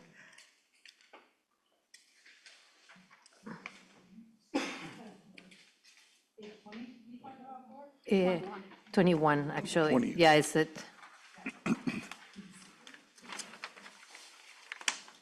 So if you guys had a chance to review it, do you guys had a chance to review it? So I'm looking for a motion to accept it. It's a working document, which doesn't mean that is, like we can, things can change. I'm looking at Stephen and Suzanne, but I just want a quick, I would like a motion by the board members so that we can move forward. Move to accept the budget development timeline. Thank you. Second. Okay. Moved by Patrick, second by Amelia. Any discussion, questions? Go ahead, Chris. For this meeting, September 17th, are we going to be doing parameters or giving guidance? No, that actually got pushed. Okay, for us. okay, Yeah. great, thank you. Any other questions? Okay, seeing none, all those in favor, please signify by saying aye. Aye. Any opposed? Any abstentions? The motion carries. And I saw your hand, Julia, so I'm assuming you were a yes. Okay. Floor, can I just? Yes, go ahead. Just for our students' benefit in all Yeah, of this, I was- you're not voting members, but you can ask questions. So I think it's just important for you to know, so when the board makes the motion and then they ask, are there any discussion or questions, you can be a part of that discussion and questions along with the board members. You just don't vote as members. Figured you might want to know that. Okay. Thank you. Thank you, Stephen. Okay, so, and then we have a policy, I'm going to jump into 5.5 because that one is just the work plan. And then below we have the policy part, so we're just looking to accept the working plan. Go ahead, Ursula. I move that we accept the working plan from the policy. I can't think, Committee. Thank you. Any discussion? It moved, Ursula moved it and Keely seconded. Okay. And then for students too, the policy work plan is just, we have a work plan for the board as we do our work and for policy, and it helps set the agenda and how we review the policies through the year. And like Stephen said, ask any questions that you want to ask. All those in favor, please signify by saying aye. Aye. Any opposed? Any abstentions? Okay, seeing none, the motion carries. Thank you, everybody. And then appoint, and then we'll get into the two. And then we're looking to appoint a member that will vote at the BSBA annual meeting. And that member, after we review the resolutions next week, we just need the appointment before we meet at our next meeting.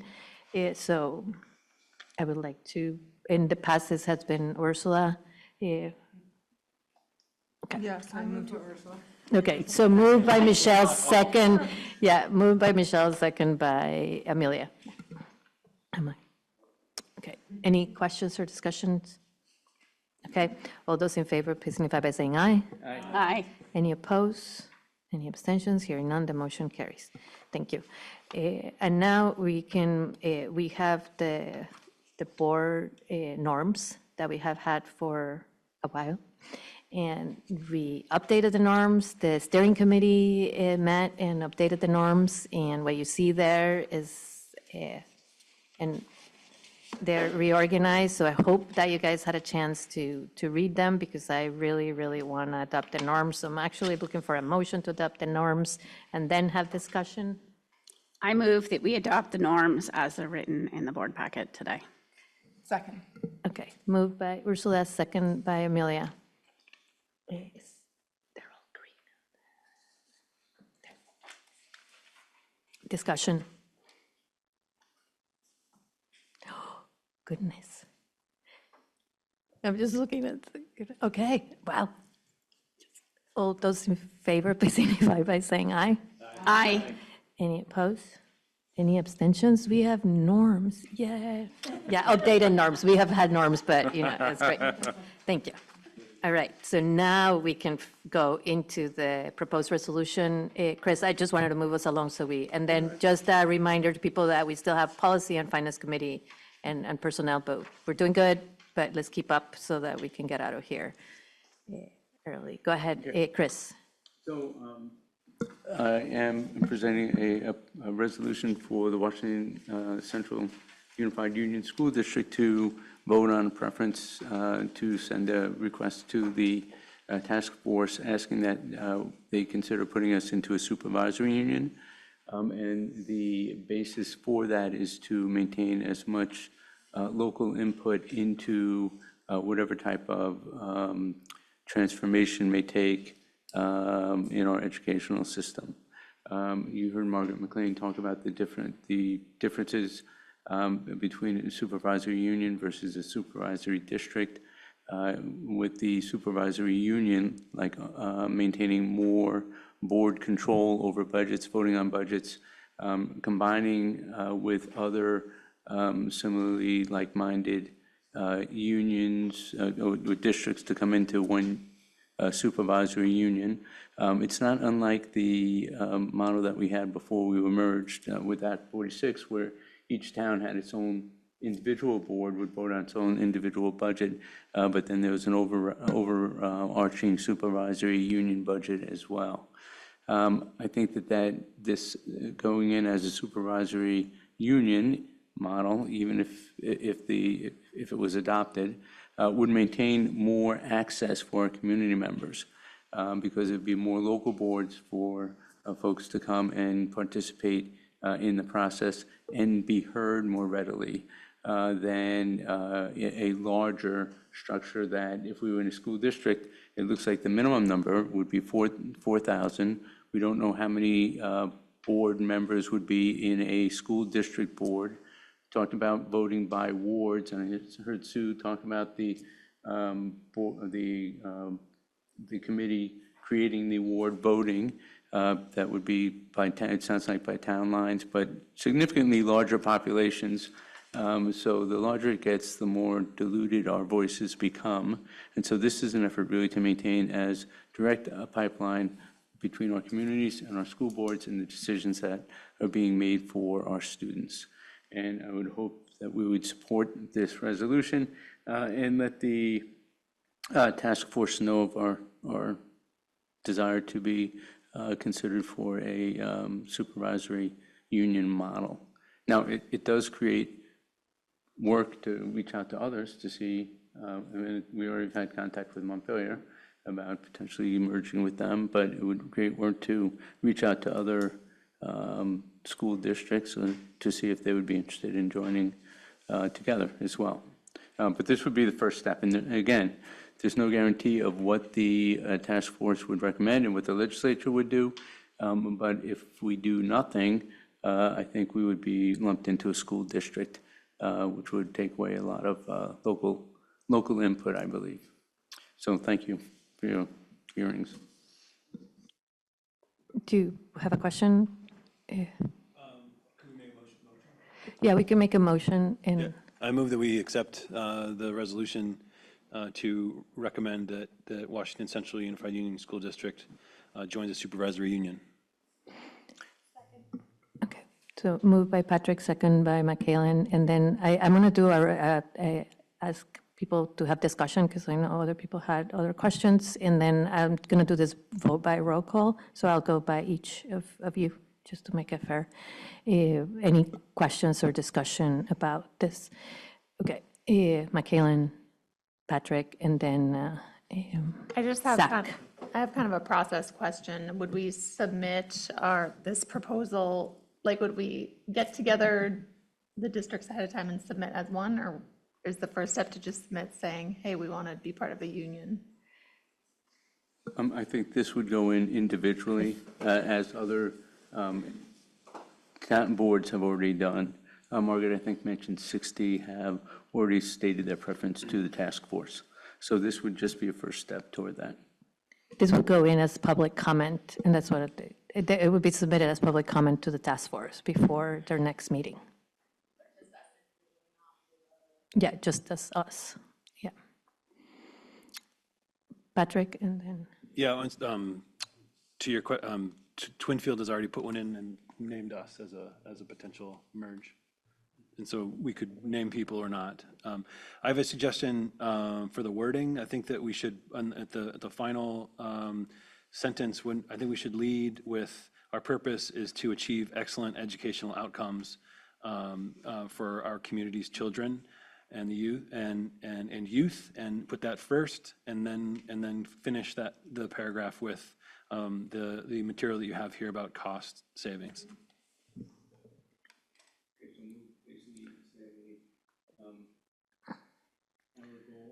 Our purpose is to achieve excellent educational outcomes for our community's children and youth.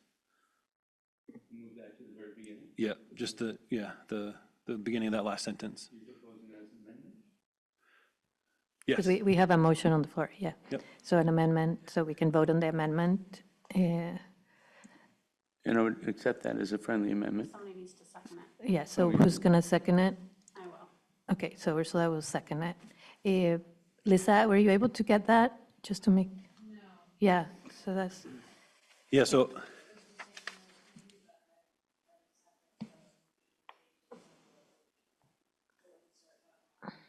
yeah, so Patrick is suggesting an amendment to the resolution.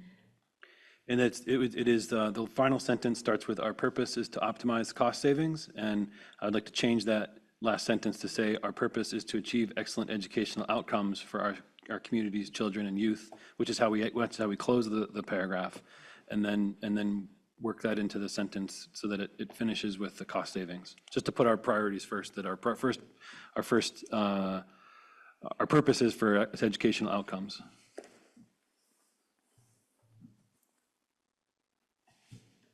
Got it, Lisa? Okay. Zach? Yeah, I actually think we shouldn't, request to be part of an SU for a couple of reasons. One practical, one more related to governance. On a practical level, I think we need to think seriously about what this law says about our funding and what we need to be able to do to respond to that.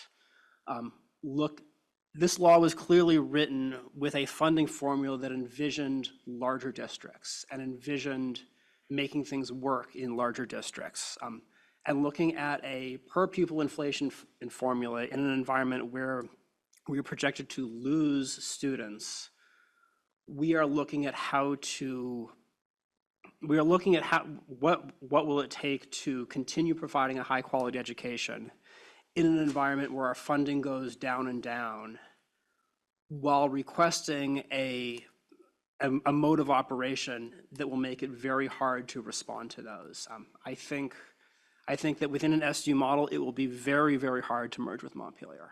I think that some of the governance differences there, some of the interests there are quite far apart. I think we need to be realistic about how hard that is going to be. And I think we give up a lot by doing that. I think it makes it much harder to be creative in how we operate. And I think ultimately, as we look at what we need to cut, we could certainly start by cutting our capital spending. That's a realistic place we could go. I think this district has been there before and it's been bad.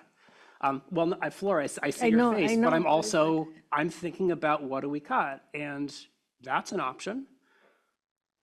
And then I think we start to really impact our equity work, because you can't run first grade without a first grade teacher, but you can run first grade without an interventionist. And I think that is what's at stake.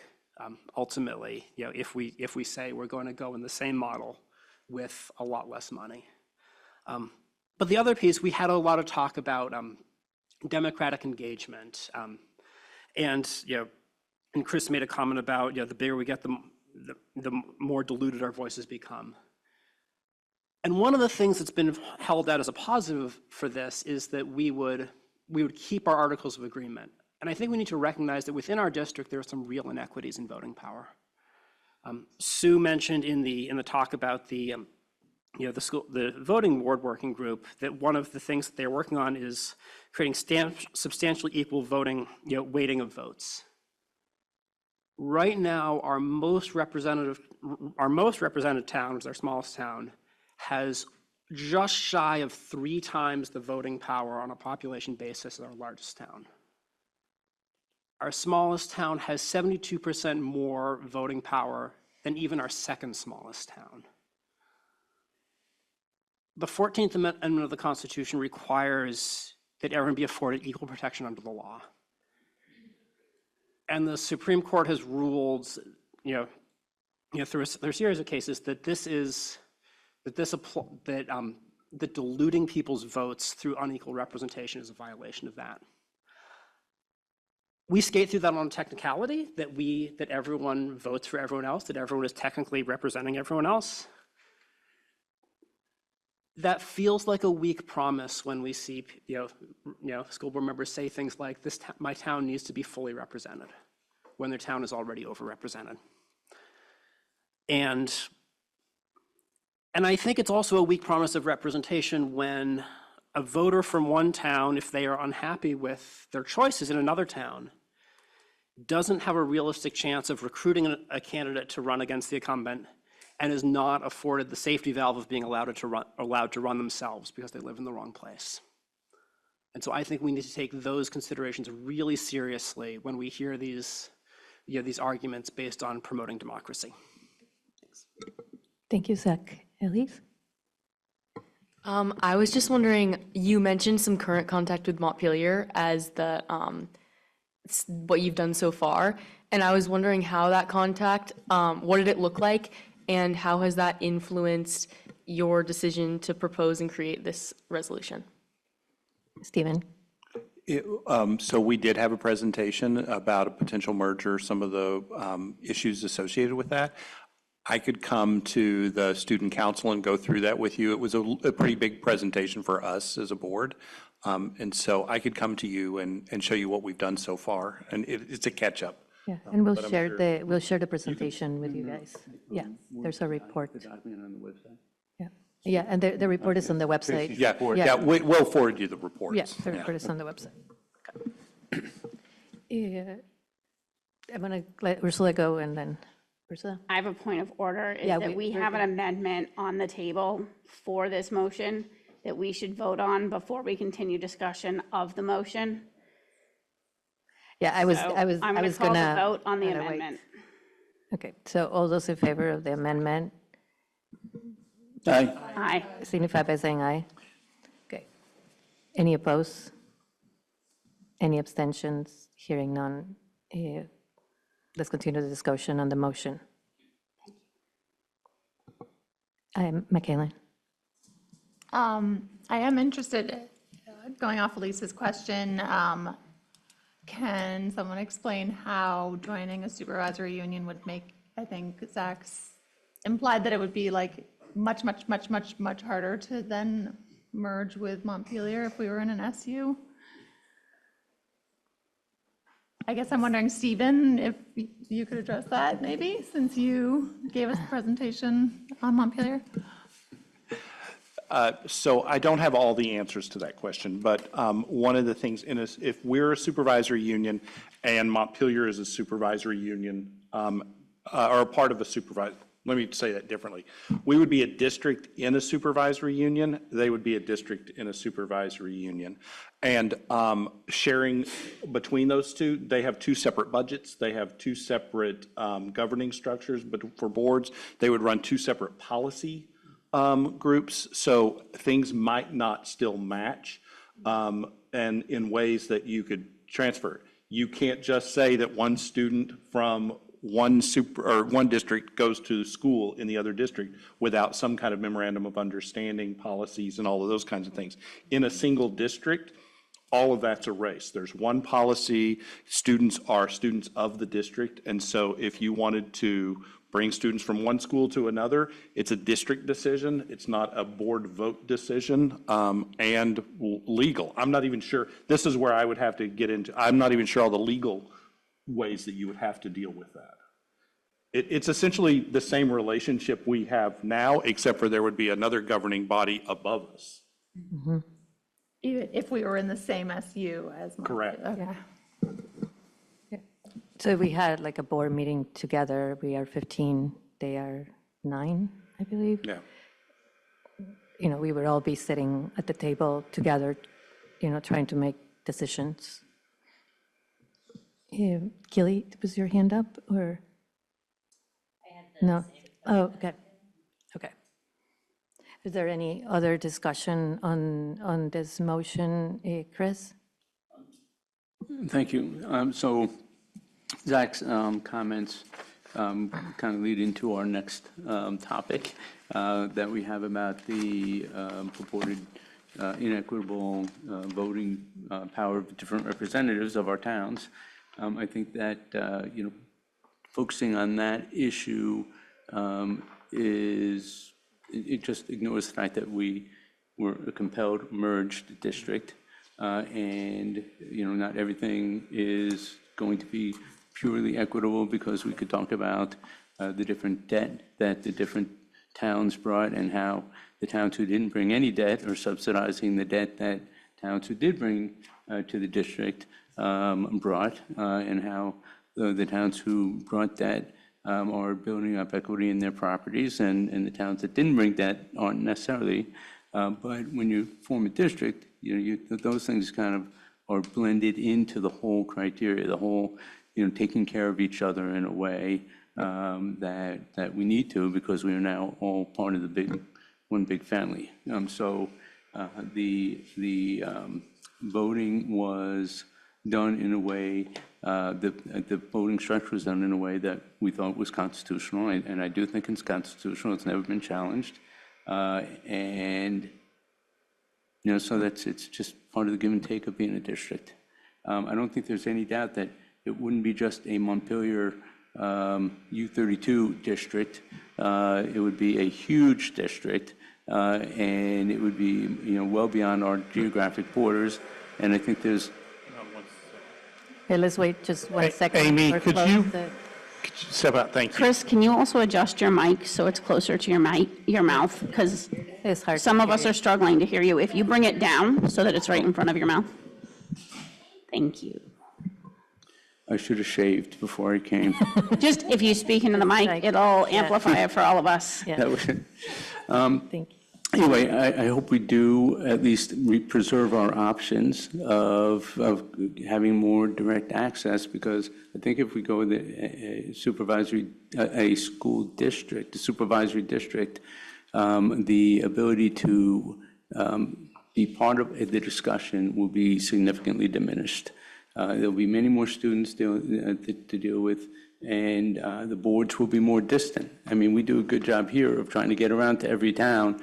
No way a district board is going to do that. And so trying to preserve our options, and that's what this is doing. There's no guarantee, of course, I think is the way to go. Thanks.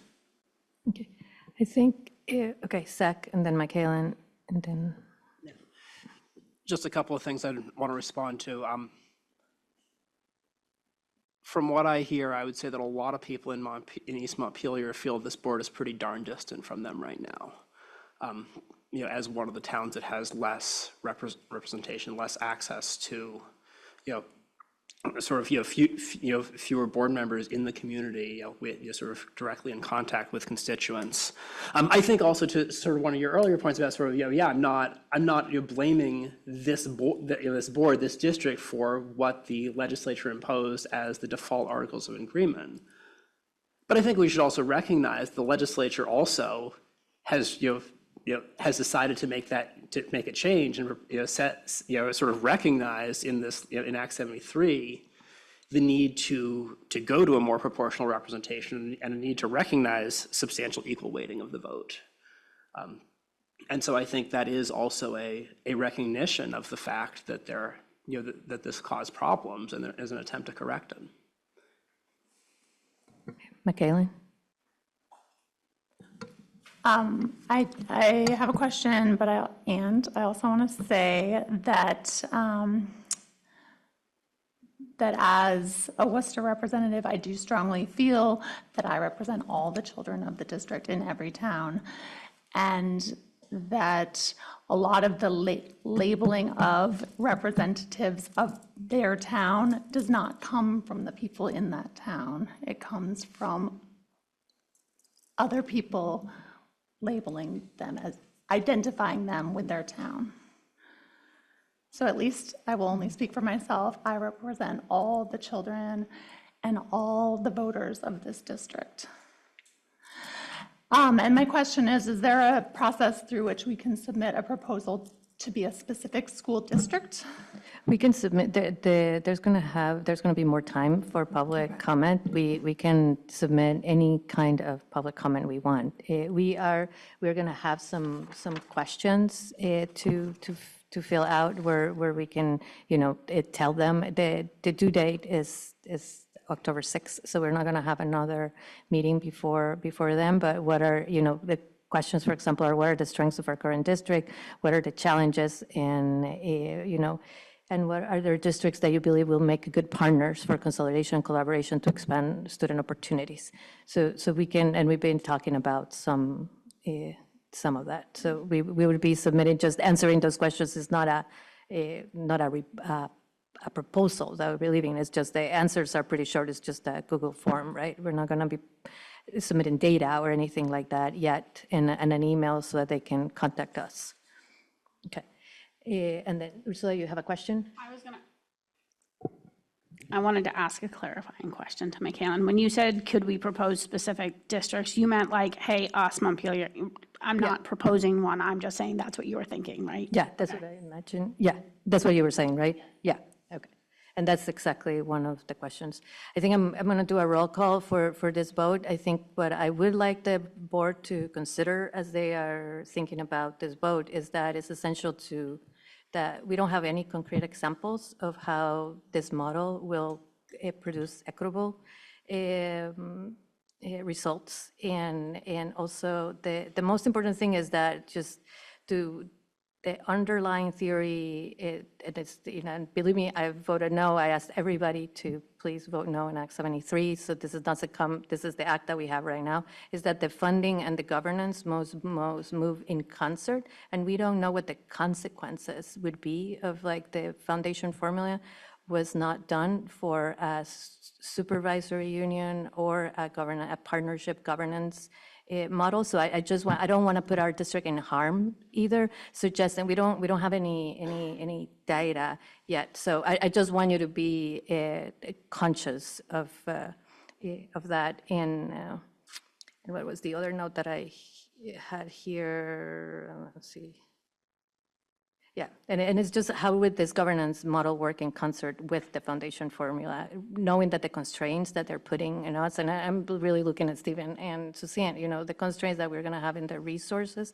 I don't know if there would be consequences of us being in the supervisory union.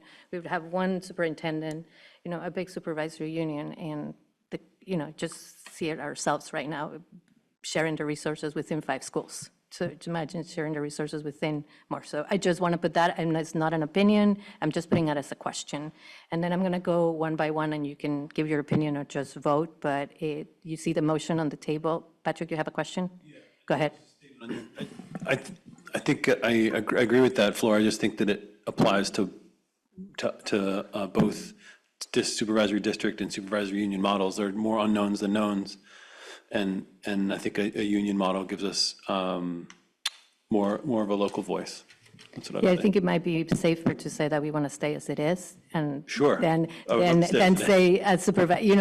I'm just putting it out. I'm just putting it out there just because I don't know. But we have a motion on the table. We can vote on that motion.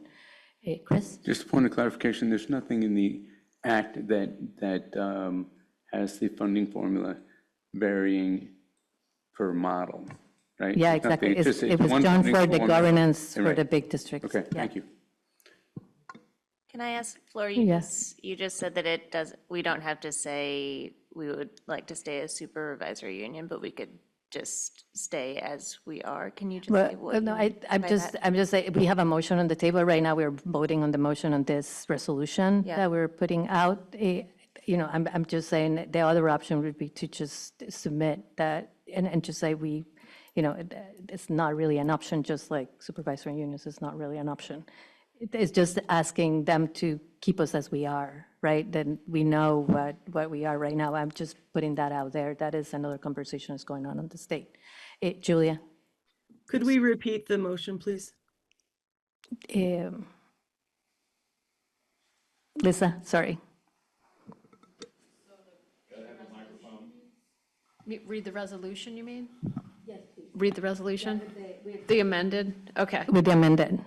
So the amendment was at the very end, right? The Yeah. last sentence. Okay, so the WCUUSD moves to join a supervisory union within a larger governance region to the extent practical under the terms of Act 73 as approved on June 16th, 2025 by the Senate and the House of Representatives of the state of Vermont and signed into law by the government on July 1st. The WCUUSD will submit our statement of intent to the new redistricting task force and will work with the SU board to reach out to contiguous school districts to explore combining into a larger supervisory union.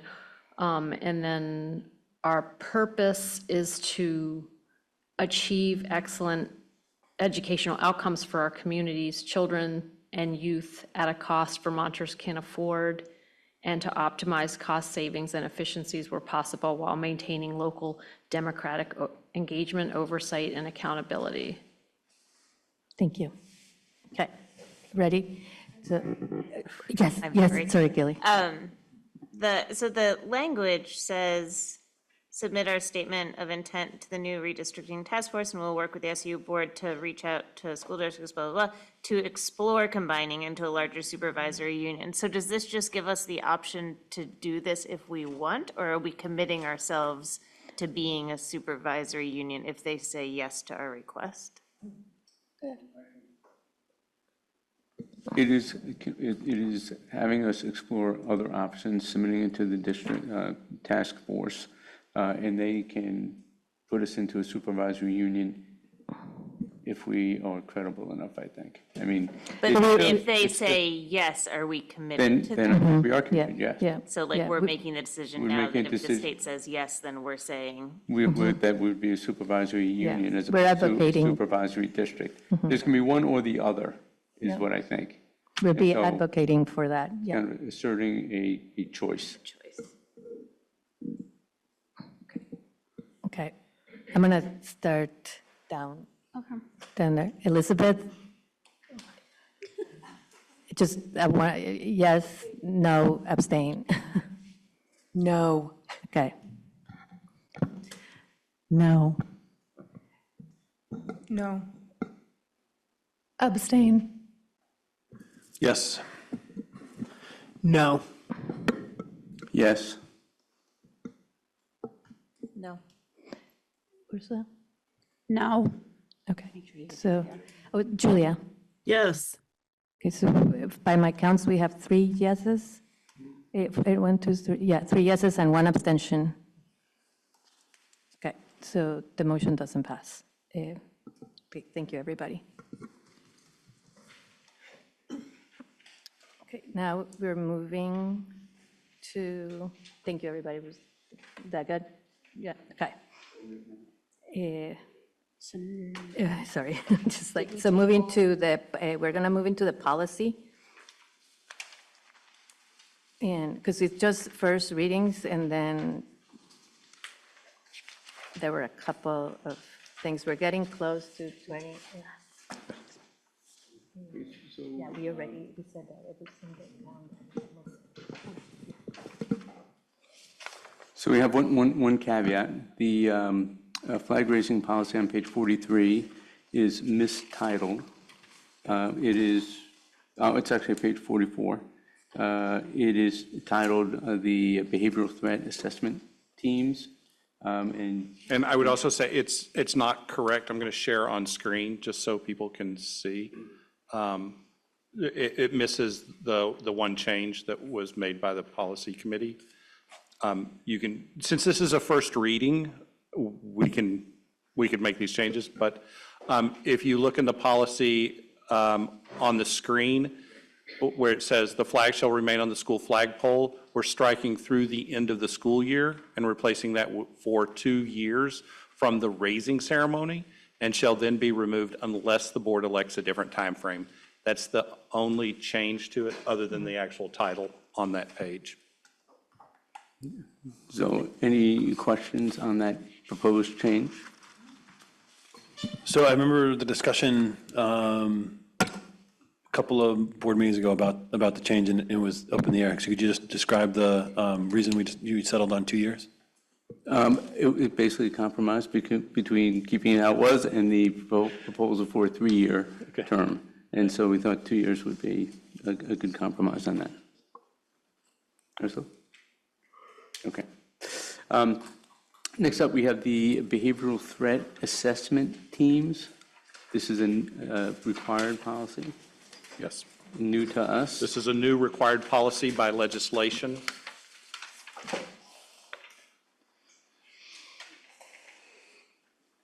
Is this the one that we needed to approve today on Oh, a first reading, right? And then we would come back and reaffirm it?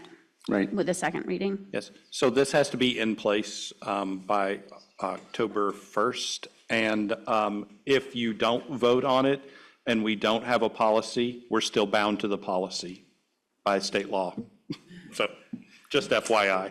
So the policy's thought, like the committee's thought was if we, like we've done with some others, we voted in tonight, then it's in place.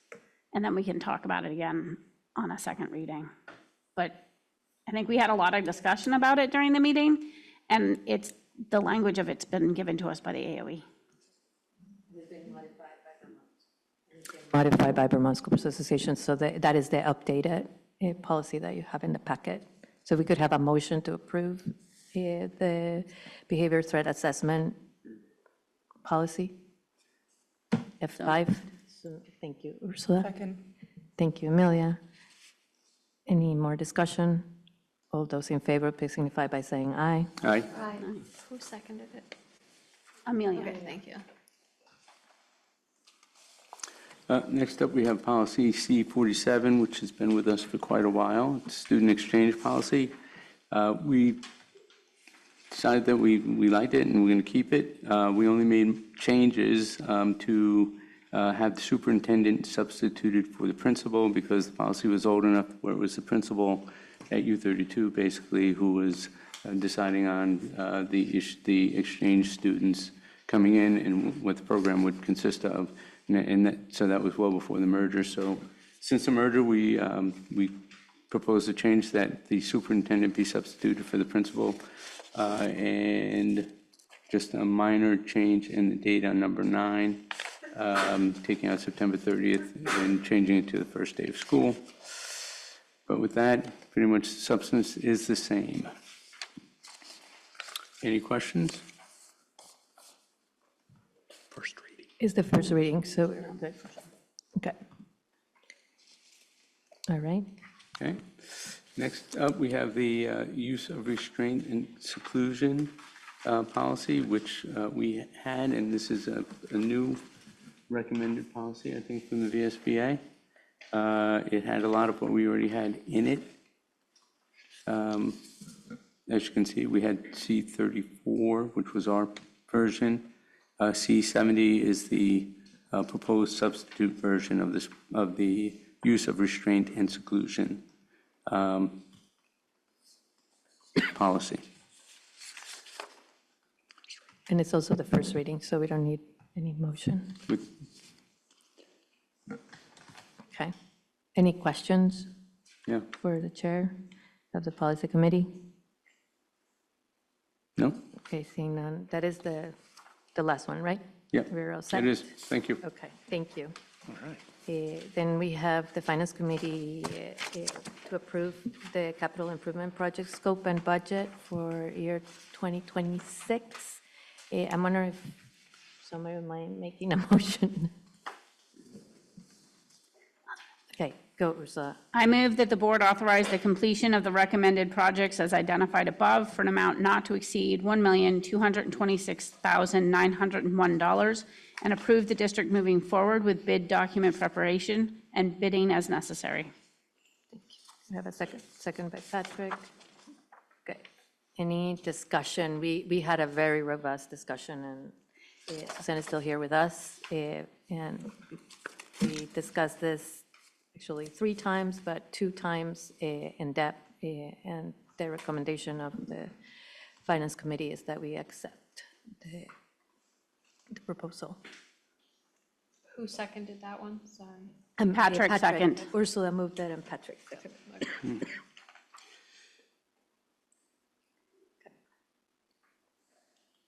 Any hand? No? Okay, seeing none, all those in favor, please signify by saying aye. Aye. Aye. Any opposed? Any abstentions? Hearing none, the motion carries. Okay, now move to personnel. Volunteers. I move that we approve the rehire of Betsy Vanderlip as a part-time special education teacher. Thank you. Second by? Amelia. Amelia, thank you, Amelia. All those in favor, please signify by saying aye. Aye. Any opposed? Hearing none, the motion carries. And now we're going to move to our consent agenda. We have board orders. Okay.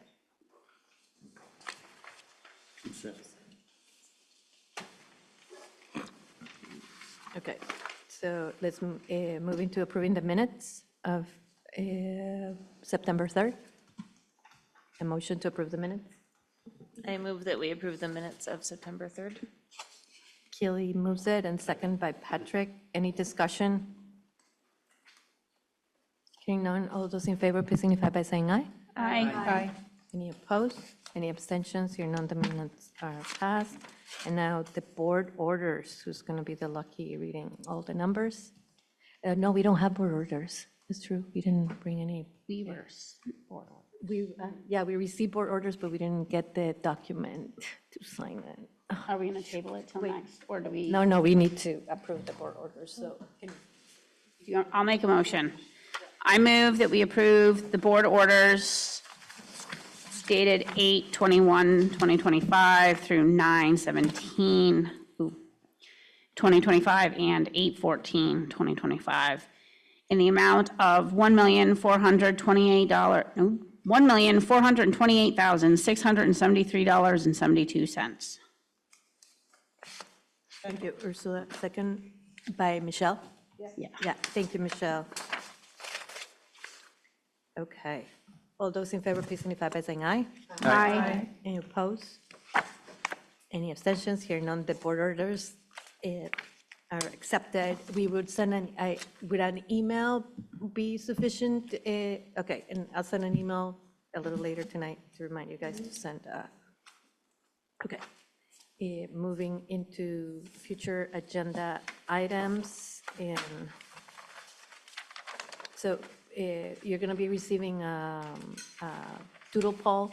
Please answer as quickly as possible. We need to have a student hearing for next week. That's one, and then, hold on a minute. Any other items to add to the agenda? I'm just pulling out the board work plan. Sorry, my computer is.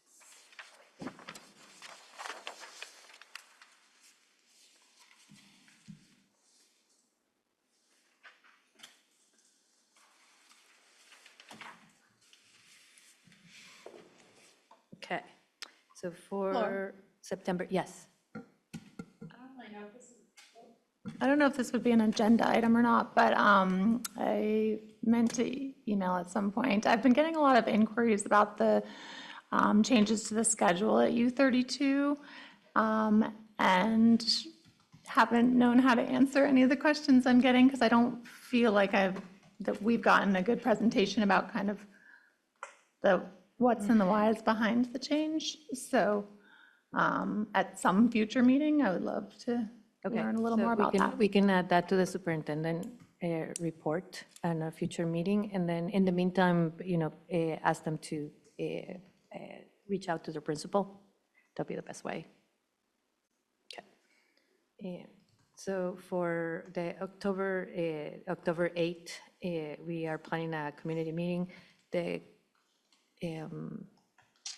I'm looking at Patrick and Kelly. The communications committee met, and we were thinking that that might be a good time to just do a little bit of what we did today, look at Act 73, and just go a little deeper, try to invite our legislators to come to that meeting too, instead of waiting, and just use that meeting to get a better understanding of where we are right now. And that's why we had call, and we would have, is there a report for quality then? Not October 8th. We will present in November. Okay. And then we would have the pre-K recommendations, or that is until the end of the month? 15th, okay. So that's what is in the work plan. Any questions That's on not that? actually scheduled yet, right? The No. October 8th one? I said East Montpelier, yeah. Sorry. Yeah, yeah, we have a meeting. Oh, that's just at our meeting. But Yeah, we're at going to our call that a community meeting. That's what we People can talked come and about, learn yeah, about it and at do, yeah, 73, and do a we hope to different invite the format and have the legislators. Okay. The work plan also says that we're going to have pre-K recommendations. Is that true? No, we're that's what moving I it to was the asking, 15th, that's on the yeah. 15th. Okay. All right, so with that, we are to the end of our meeting, I believe. Reflection is the next item. And then we'll move into public comments. Any reflections from the meeting? We're almost going to make it, go ahead, Elizabeth. I just wanted to see if we were going to try to identify what we'd like to share in the Front Porch Forum post. I know we had That's true. mentioned that. Yeah. We thought about doing that. So we want, the communications committee would like some guidance from the board itself in at least 3 topics that we want to make sure that we're sharing with the community. So the person that is taking notes to help write the update knows, when Kelly is taking notes today, what to highlight. So if there's any particulars that you guys want to highlight, I was thinking that we would highlight the configuration committee work, because both the table and that we're going to start looking at models, that would be important for people to know. Anything else? The future meeting, go ahead. The community activities here at U32, publicizing that over and over, and the engagement that is Yeah. just, I mean, Okay. Tom Sargis did a good job of having it publicized in the photo. Yeah. Patrick? I agree with that. I suggest something about our discussion of Act 73, and that as a way to preview that we'll have, to encourage folks from the community to come out on the 8th to talk to us directly about it. Great. Anything else? The other one that I Zach. have is the, I'm So, sorry. No. Zach? Wait, sorry, was this reflection or? It's just things that we want to, okay. Kelly? The other one that I have is the get out the vote on the Central Vermont Vermont Career Career Center. I don't know if we want to do that now or wait until the next one. Yeah, Often as we yeah, can, as I often as think. we can, yeah, so just put it there, yeah. And then, then I have kind of the next meetings coming up, the October 8th community meeting, the October 15th, where we'll look at the pre-K too. And then I just need to go back and see when the next community involvement for the budget is, but I think I'll do like a budget season is Yeah. here. Yeah. Yay. Yeah, So people can follow along. great, thank you. Anything else from anyone else? All right, Sweet, thank you. That Thank is you. super So- helpful. okay, so now I'm going to open it to public comments. We're going to stay with the same format, depending on how many people have, but 1.5 minutes. Lila, I see your hand up, and I don't see any other members in here. So Lila, the floor is yours. Lila Richardson from Worcester. I wanted to express that I was quite surprised by the way that the board handled the issue of discussion and voting on the resolution tonight. It had clearly been said at the last meeting that the board was going to get information tonight at the meeting and would take time to process that and would not vote until October 8th. And somehow that was changed in the course of this meeting. And I think it really interfered with opportunity for public comment after hearing some of the presentations that were made tonight. One other point that I would make is just in general, the meeting packets, I think in order to be helpful to both the board and the public, should identify the source of a document. In tonight's packet, the resolution, which was written by Chris McVeigh, I think should have reflected that and was being proposed by him. And I think that the material about proportional representation should have been explained as something that Zach was presenting. I had personally rather sort of guessed that that was the case, but I think it's important as a record of the meeting to explain the source of materials.